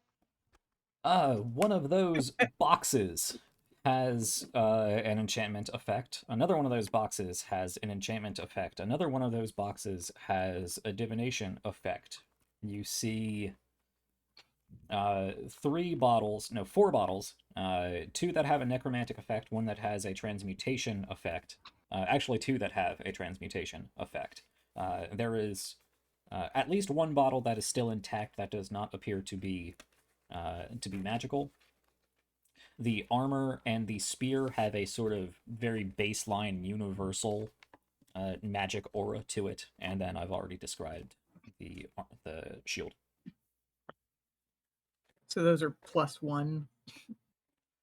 Maybe, if that. At the very least, they are magically reinforced and preserved. Oh, okay. Because the shield, nor the armor, nor the spearhead have any sort of rust or deterioration on them. They are, in fact, still polished and pristine looking.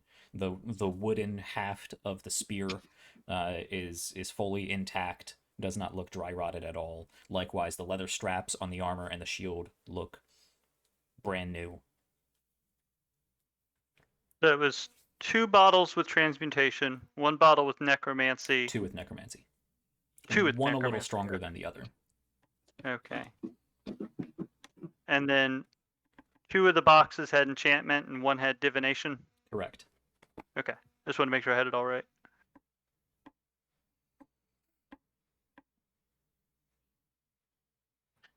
Well, it See looks... anything good in there?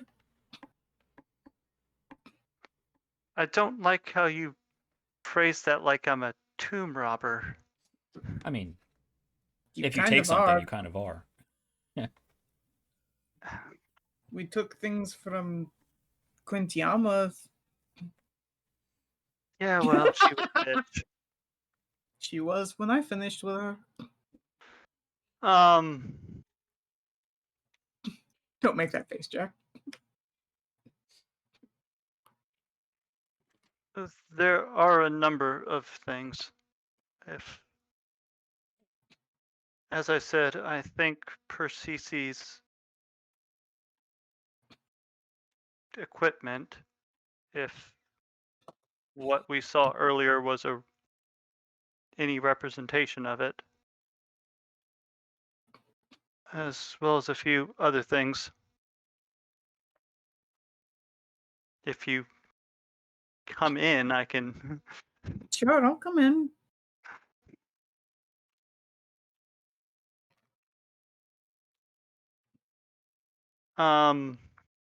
Yes, I went in. Yeah. I said I was coming in, Yeah. so yeah.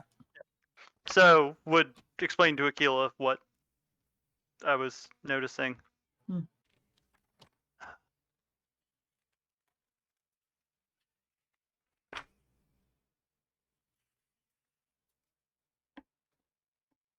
Is there anything else on the walls or anything like writing? Any? No, this room is actually quite plain, aside from its contents. It wasn't meant to be found. And there. And that is the totality of what's in the room. Yeah. The weapon, okay. Yeah. I was trying to figure out if there was any hint to anything in here might be what was binding him, but I mean, maybe there could be something about his particular armaments. You're not sure, but right before I spent the time trying to delve into those specifically, I was making sure there weren't any hints or clues. sure. No, it's a very plain room. Aside from the decorated pedestals, which are really just intricately carved, again, not any sort of writing or anything that you can see as significance. Aside from that, it looks like an armory, a storeroom for soldiers and whatnot. Right.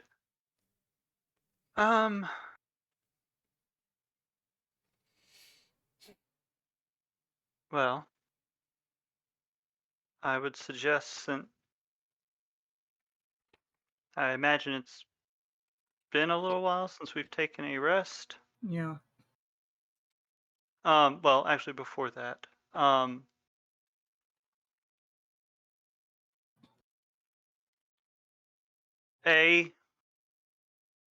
if I go back out into the main room, Mhm.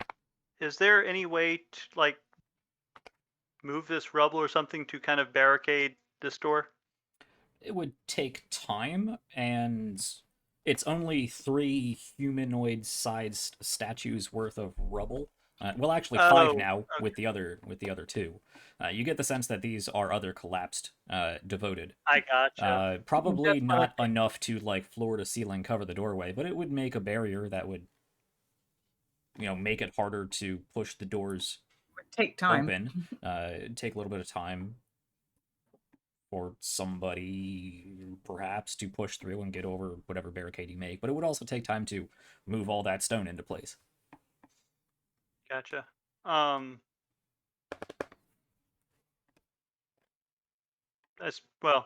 can just shut the doors, and that would probably not make much of a difference, honestly. Well, this door is shut, and nobody's yet to really look too much into it. Oh. Well, I mean, to be fair, the door that the cultist obviously had to come through in the fountain room was shut too when we got in. Well, that would make sense if he was fleeing to shut it behind him. But if they came in and started a fight, it's odd that they shut that door. Did they? Well, that's what I'm saying. I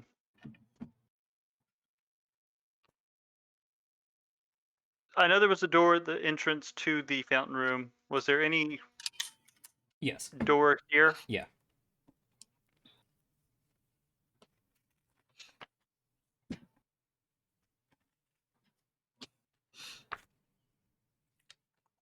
Okay.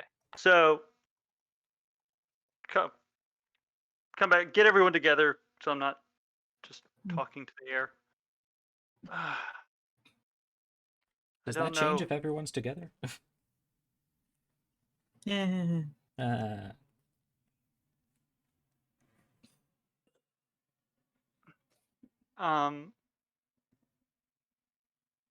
How I know I asked this not well, doesn't feel like that long ago. How's everyone looking? I know Aquila took a fair bit. A chunk. Sorry. I was hoping to snap you out before you actually threw a shot at me. Meh. How's Shliva looking? Shliva and Krushka Oh. look uninjured, practically. Oh, okay. Oh, well, Krushka, I guess, yeah, would be the bigger concern. He was the one going toe to toe. She. Shit, sorry.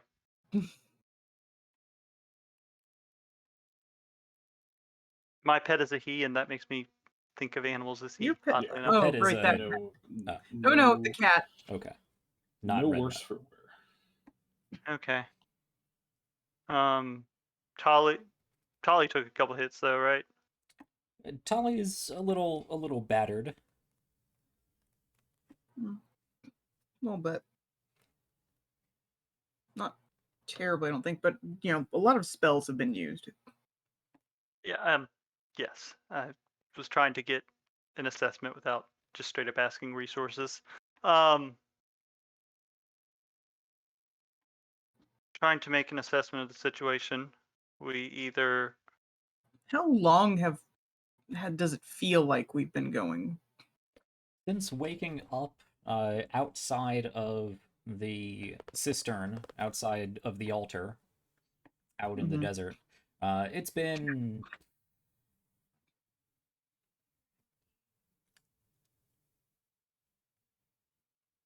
May I say we getting close, wouldn't we? because you took a short rest underwater. You didn't take one before that. Right. You woke up, you got through the golems, you went down, you took a short rest in that chamber, so that was half an hour. You took another short rest in the fountain chamber, so that would have been an hour.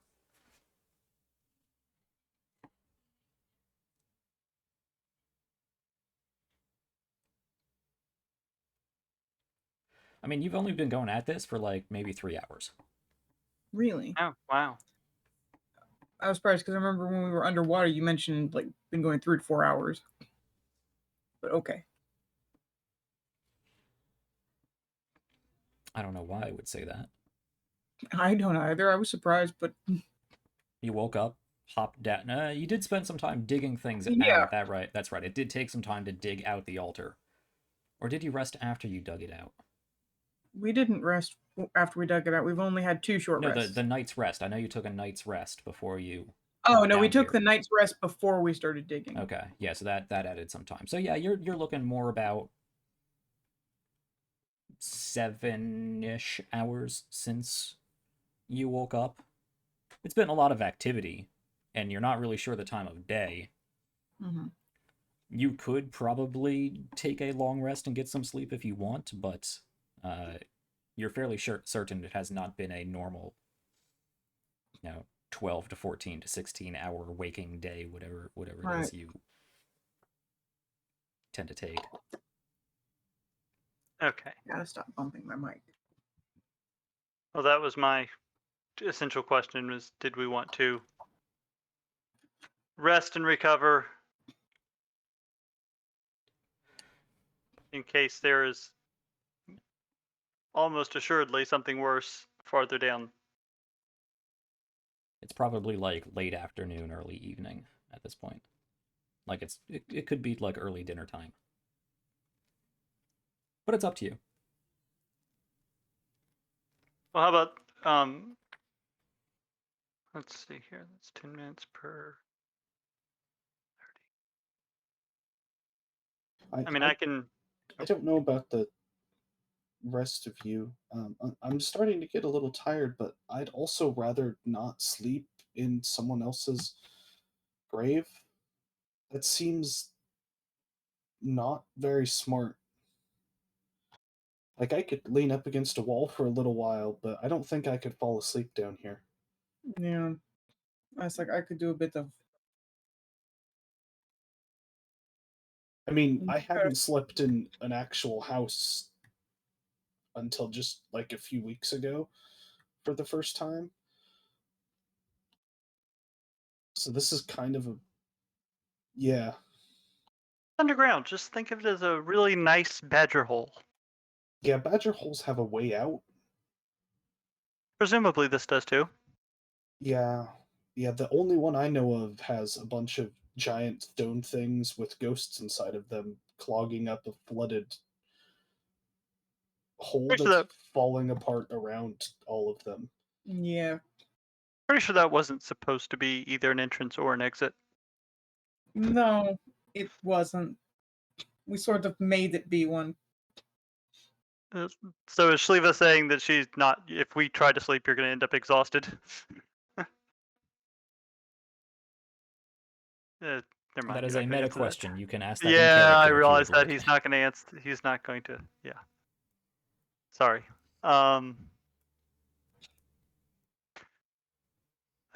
So you firmly believe you're not going to be able to get any rest, and I don't think it's a good idea for any of us to sleep down here, but well, I mean, there were literally just statues and dead things and a sand guy that turned into black hurdy sand, like 2 feet over that way, that just tried to kill us because we were in here. I think trying to sleep in that same place would be a really bad idea, and I don't want to. And I No. don't think any of the rest of you should want to do that either. I agree. It's not a appealing idea. The question is that worse than moving forward and encountering something more powerful than them? At Exhausted. least if I encounter somebody else, I'll be awake for it. Instead of trying to fight off a black sand monster in my sleep. Well, I can take care of that part, but The bubble. I know you haven't slept in it, but from everything we've tested so far, which admittedly I don't think it's been, it should protect us from anything in here.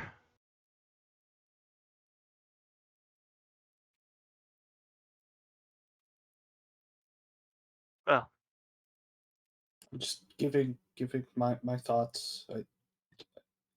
You guys tend to do what you want to do anyway, I think.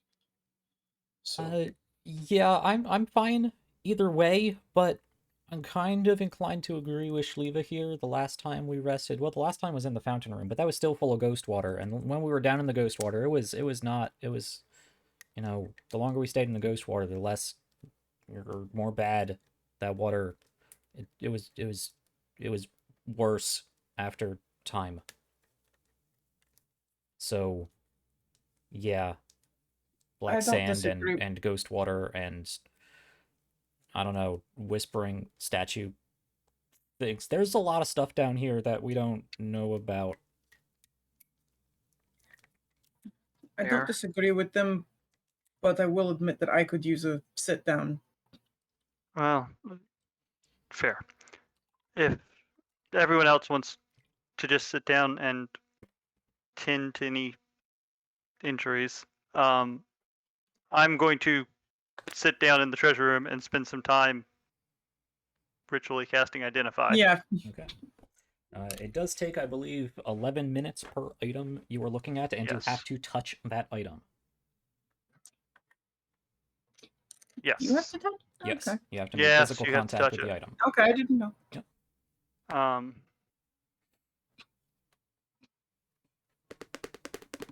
So a short rest, if we are taking one, is going to take an hour and a half, because we are at the third Yep. one today. Which will give him plenty of time to. which I have at least an hour, because I'm guessing the bottles of liquid I can't actually Would identify work on them? Potion. Identify works on potions. Yeah. Oh, okay. If it's magical in Oh, nature, it should work. I was gonna say, otherwise you could have me look at them. Herbalist salves and things that are made from from mundane ingredients aren't going to be affected by detect magic Okay. or identify, but anything that was created through arcane infusing, and a lot of alchemy is instilled at the very least with spell effects and strengthened by the weave. They will be identifiable, more or less sometimes, but identifiable.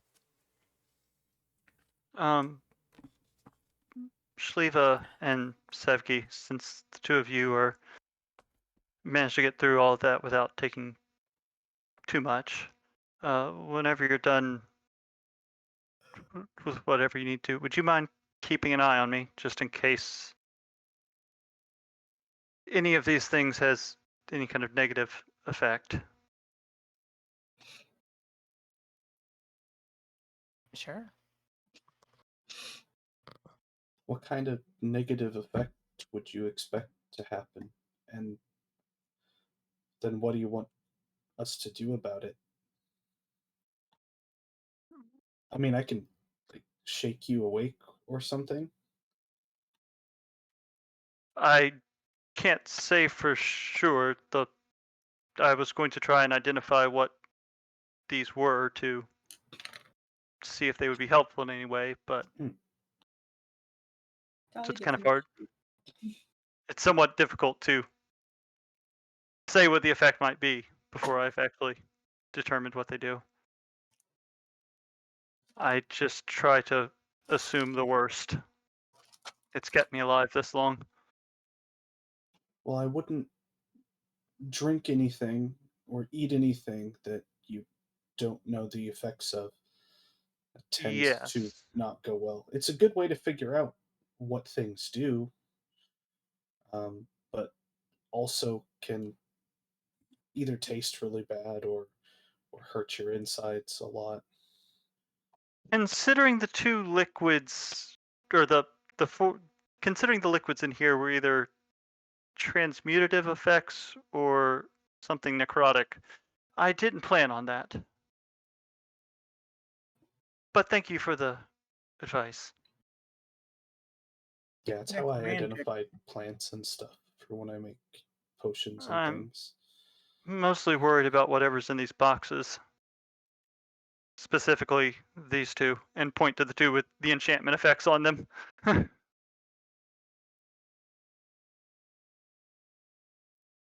But assess and react. I trust the both of you. And yeah, I can scream really loud at you again. I can't make it dark again, though. I can make it really, really bright. Would that help? we'll see what happens. Okay. And yes, I'm starting with the scale mail and spear since they seem the least immediately threatening. Okay. By my count, there are 10 items in this room that require identification, or can be identified. So that will take Yes. approximately 2 hours, give or take some time between casting these spells. A short rest will account for an hour and a half, so it's up to you if you want to skip some items or hold everybody up for another half hour.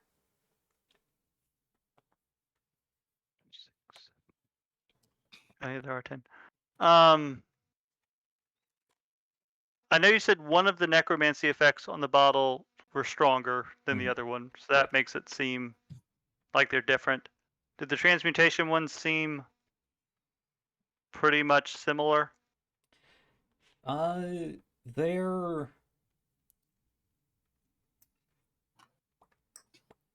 Make a charisma-based perception check.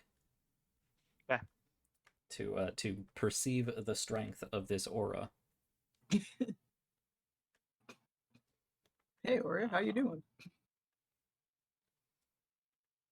So whatever this roll is, +4. Yes. The transmutation effects uh, seem stronger than the lesser of the two necromantic auras, but less strong than the stronger of the two necromantic auras. So they're middle. Yes. Sorry, I was trying to determine if the two transmutation effects were the same strength. As If they each seem other.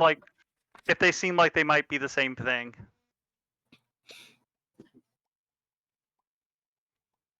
But if I can't know I think that, that's a fine. no.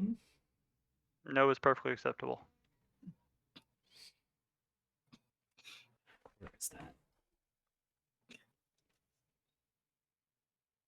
I think they're not the same thing because you're looking something up, but that's meta. Yeah, they are not the same thing, but as far as strength of those abilities, or those whatever they are, strength of whatever they are. Well, I think he wanted to see if they were try and judge if they were the same thing, so if he could skip identifying one of them. I would say. No, with a 26, I will tell you that there is enough discrepancy in those auras that they look like distinctly different effects. Okay. Just to keep us moving along. Mm-hmm. Ooh, I figured it out. If anything goes wrong, I will make sure that I destroy the magic in the item that you're looking at. I know how to do that. Because that hasn't screwed us over. It's not the worst idea, actually. No, it's not. It's honestly, I love it. Well, I suppose you guys can decide when I hit the hour-and-a-half mark if you want to keep moving or want to finish up. Cool. Well, Akil is I'm I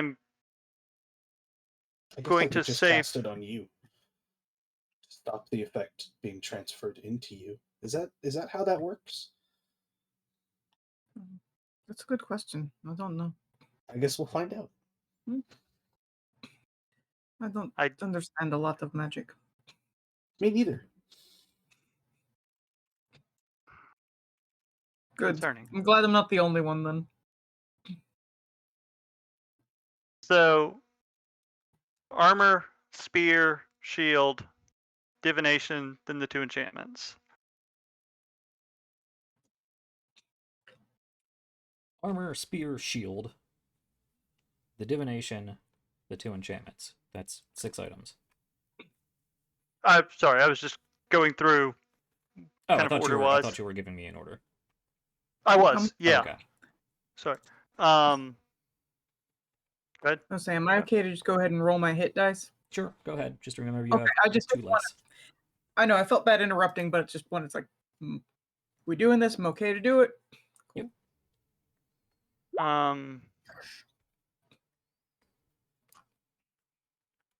Then I guess the two transmutations, weak necromancy and strong necromancy last.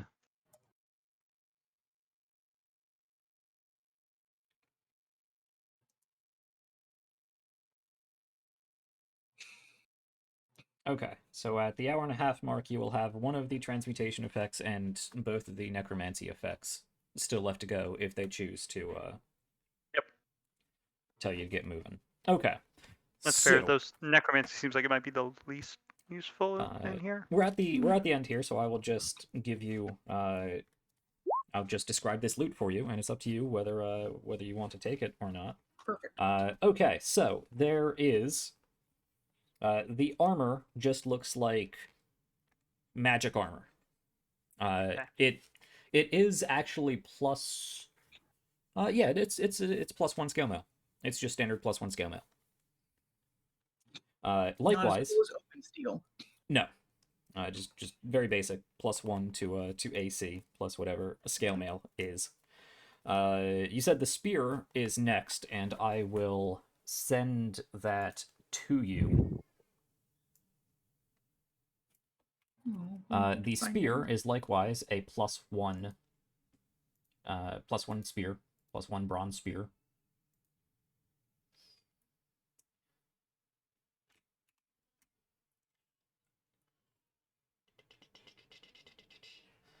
Okay, that should be everything. Here, I just DM'd you on Discord the shield information. The divination effect. Specifically, it is not the box that has the magic on it, so you will have to open the box. Sorry. Yes. Sorry. I assumed for all three of them it was something inside. So you flip open the box and grab whatever's in there. I slowly open the box and see what's in there first. You're fine. On all three of them. Inside the divination box, you find a scroll, piece of parchment, double rolled together. It's hard to identify because it's not made in any way that you are familiar with. Back then, they did magic differently. More primitively, definitely differently. Your best guess that it is some sort of augury type ritual. It will take further investigation to determine exactly what it is, but it is it's basically the augury spell with modifications to it, but it is likewise a ritual. Okay. The two enchantment boxes. One likewise holds another spell scroll. This one is even more difficult to identify. It is not a... It's also a ritual, but you're not sure it's one that you could recreate. You might be able to recreate it. Again, further investigation and arcane poking around at it, sussing it out will need to be done. But it is an enchantment spell that looks like it incites greed in an individual it is cast upon. It makes them want something particular fervently, unrealistic, or supernaturally. The other one is a mirror.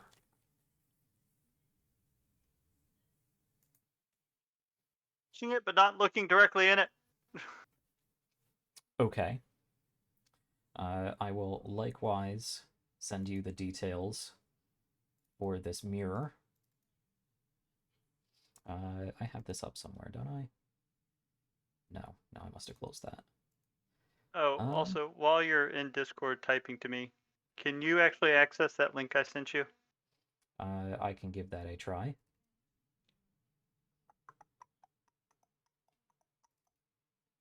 In theory, since we're in the same campaign, it should work, but... Let's see here. Here we are.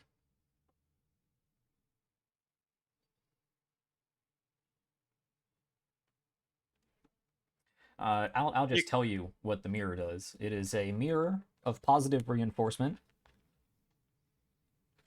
It is a mirror that when you look upon it, shows yourself reflected in it, always smiling and looking fantastic, and will whisper psychic messages of positive reinforcement and life advice at you, and will generally make you feel warm and fuzzy. I like that mirror. I need it in real life. Yeah. And lastly, before everybody gets out of their not nap, leaning against the wall, trying not to freak out state, is one of the transmutation effects. Even or odd?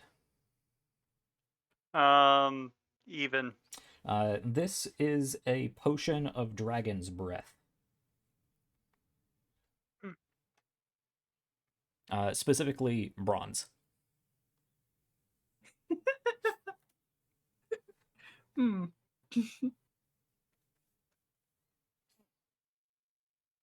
That's fire, isn't it? That's Andrew lightning. doesn't know.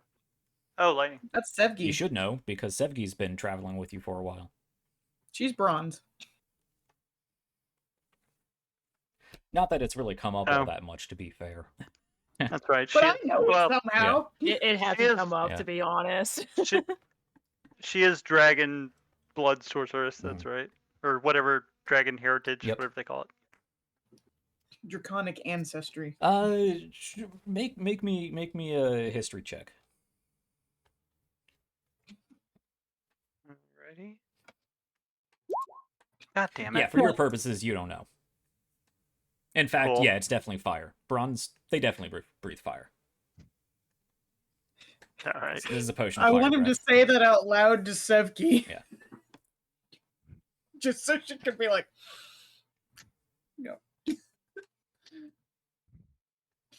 Okay. I know we're pushing time, but do we plan on chilling out for another half hour and letting Ander finish, or would you guys like to carry on what we're doing? Or we could just stop here. I mean, that's fine. I have in my I'm willing notes. to let him finish.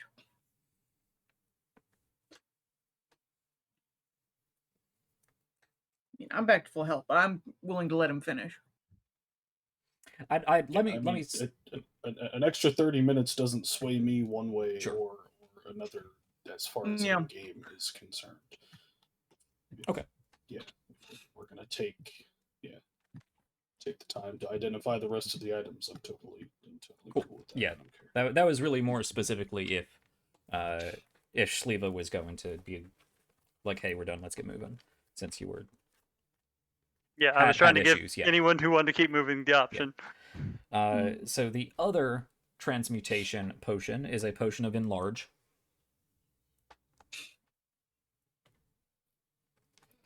And the two necromantic potions are health potions. One standard, one greater. Yes. Wait. Healing is necromancy. Oh. Oh, Any manipulation of life is necromancy. So we've been carrying around necromantic stuff. Yes. oh, that's right. Because there's no. Yeah, I guess that makes perfect sense. I just never thought about it. Yeah. Yeah.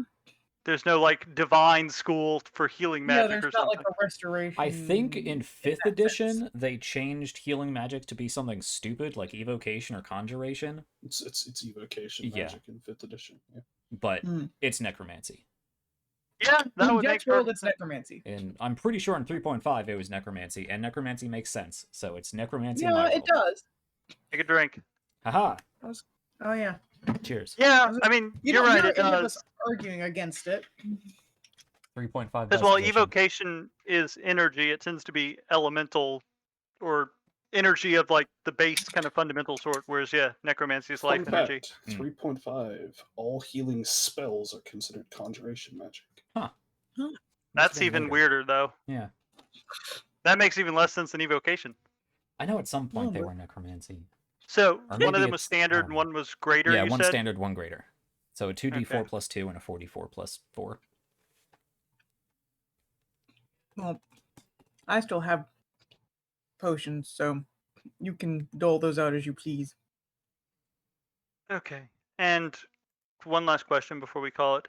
None of the weapons or armor felt like it had that same soul-bound kind of quality that Starlance. the spear did. Do they? That is not something you can assess until you attune to it. Okay.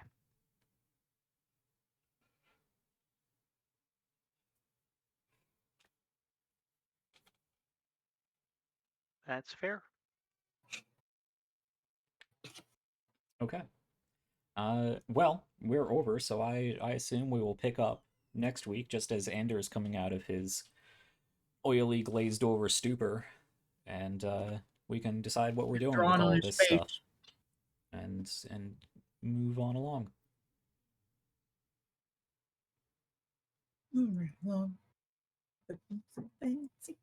Okay. That's where we'll call it. Mhm. We did start a little late. That's on me. And that fight, for a number of reasons, and reasons I suspected were going to be reasons with how the direction we took into it, lasted longer and was, I think, a bit more lackluster than it was intended to be if you went through this dungeon in the intended direction. But that's fine. It's just You expect us to do things as intended. Why would you ever use the front door of a dungeon? We couldn't find Couldn't it. find it. Fair enough. No. So we made our own door. Damn it. What I'm saying is we basically only got through one room, but I hope it was fun exploring that one room as much as we did. I will say, and I'll say it more in the after show, I have put so many hidden rooms in practically every place you have ever been to, and you haven't found any of them. So I wasn't let you leaving this room until you put that damn statue on that damn floor piece. I mean, you clearly wanted us to do something with the damn thing. I'm giving you that one. Fine, we'll look for hidden rooms more. Moving forward, if you want to bypass all of the treasure I make for you, feel free to do so. But have I not mentioned before that we're idiots? To be fair, I forgot about the mural of Persicus specifically. Yeah, I was Because trying to then goad you guys, like, hey, feel free to ask me about Wanna this see- room. Feel free to ask. If you need more descriptions about this room, I got you covered. Nope, all right. Altar, sure. Moving on. No, I think I did ask. Why It you was like, seem disappointed that I went for the altar. I thought I did ask. If, like, I kind of did a quick summation. It was like, was that it? Yeah. But either way, we found it. So hey. Yeah. Found it. Okay. Yeah, I guess. Basically gave it to us. Yeah. Yeah, I definitely have some things to mention in the after show. So, assuming everyone or the majority of you can stick around for an after show, we'll go do that because we did miss out last week. We'll see what we can cover. That's it for tonight. Thanks for joining, everyone. Definitely a bit more contemplative aspect of this tomb. I think the parties. I really got them by the paranoia at this point. Appropriately enough or not. So we still have plenty more of this dungeon to get to. We'll see what we come up with next week. Speaking of which, I believe, Christian, you will be out next week?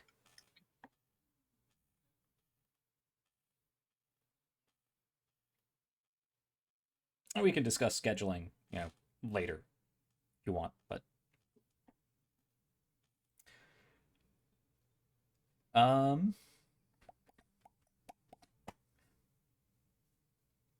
yeah, okay. He might have muted you in anticipation of heart tomatoes. Oh, yeah, that could have been it. That could have been it. Yeah. Okay. Well, that's where we'll leave off. And if he just left. Maybe. Oh wow, he just hung up on us. Yeah. Or his internet. Problem. Yeah. I was joking. We'll see. Okay.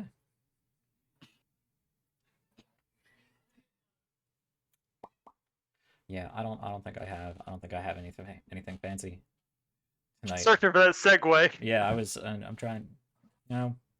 Sometimes you don't. Sometimes there's just no use for heart tomatoes down in an ancient dungeon full of rubble. Oh, you gave him the perfect segue. Yeah. I mean, stone statues don't really need heart tomatoes. Golems, though. Golems love it, especially when they're filled with ghosts, but not stone statues. All right, that's what we got. Thanks for joining us. We'll be back next week, probably, sort of, hopefully. We're going to go do an after show, so if you like what we're doing and want to help support us, want to help support, making this channel even better, getting all the bells and whistles and fancy art and music and yada yada, go help out with that. And most importantly, potential new content, because the more I can say this is a real job, the more of my time I can put into it. And I have so many other plans for other stories, other games, other content both streamed and YouTube. But we'll eventually get to that, hopefully, sort of, maybe kind of, eventually. So, go check out the Patreon. We got a whole bunch of stuff on there, and even more is coming soon, namely after shows, and I will soon, asterisks, be putting up various monsters that we've encountered so far. The Votive Flood. I'm not going to put Persicus up just yet because when we're not done with the dungeon. I think actually I will save all of the dungeon related things until we're done, because they may come up again. Maybe, who knows. So go check that out. If you're not already part of our Discord or following us on Twitter, go over there and click those follow buttons, because I do like to chat with the community, not just about this game, but about tabletop stuff in general, just sort of, video games, D&D, other tabletop, all kinds of stuff. We just like to hang out, so come hang out. And head over to the schedule chat tab and check out what I'm doing for the rest of the week. Next week is going to be a little weird because Monday I'm actually off, and Tuesday we may or may not, probably not, have a Star Trek Adventures episode. But, going forward, we should be back into the regular swing of things. All right. Everyone have a good evening. Hopefully I will see you over on YouTube for the after show. And stay safe, stay healthy, keep having a good time, and keep checking back. Good night, everybody.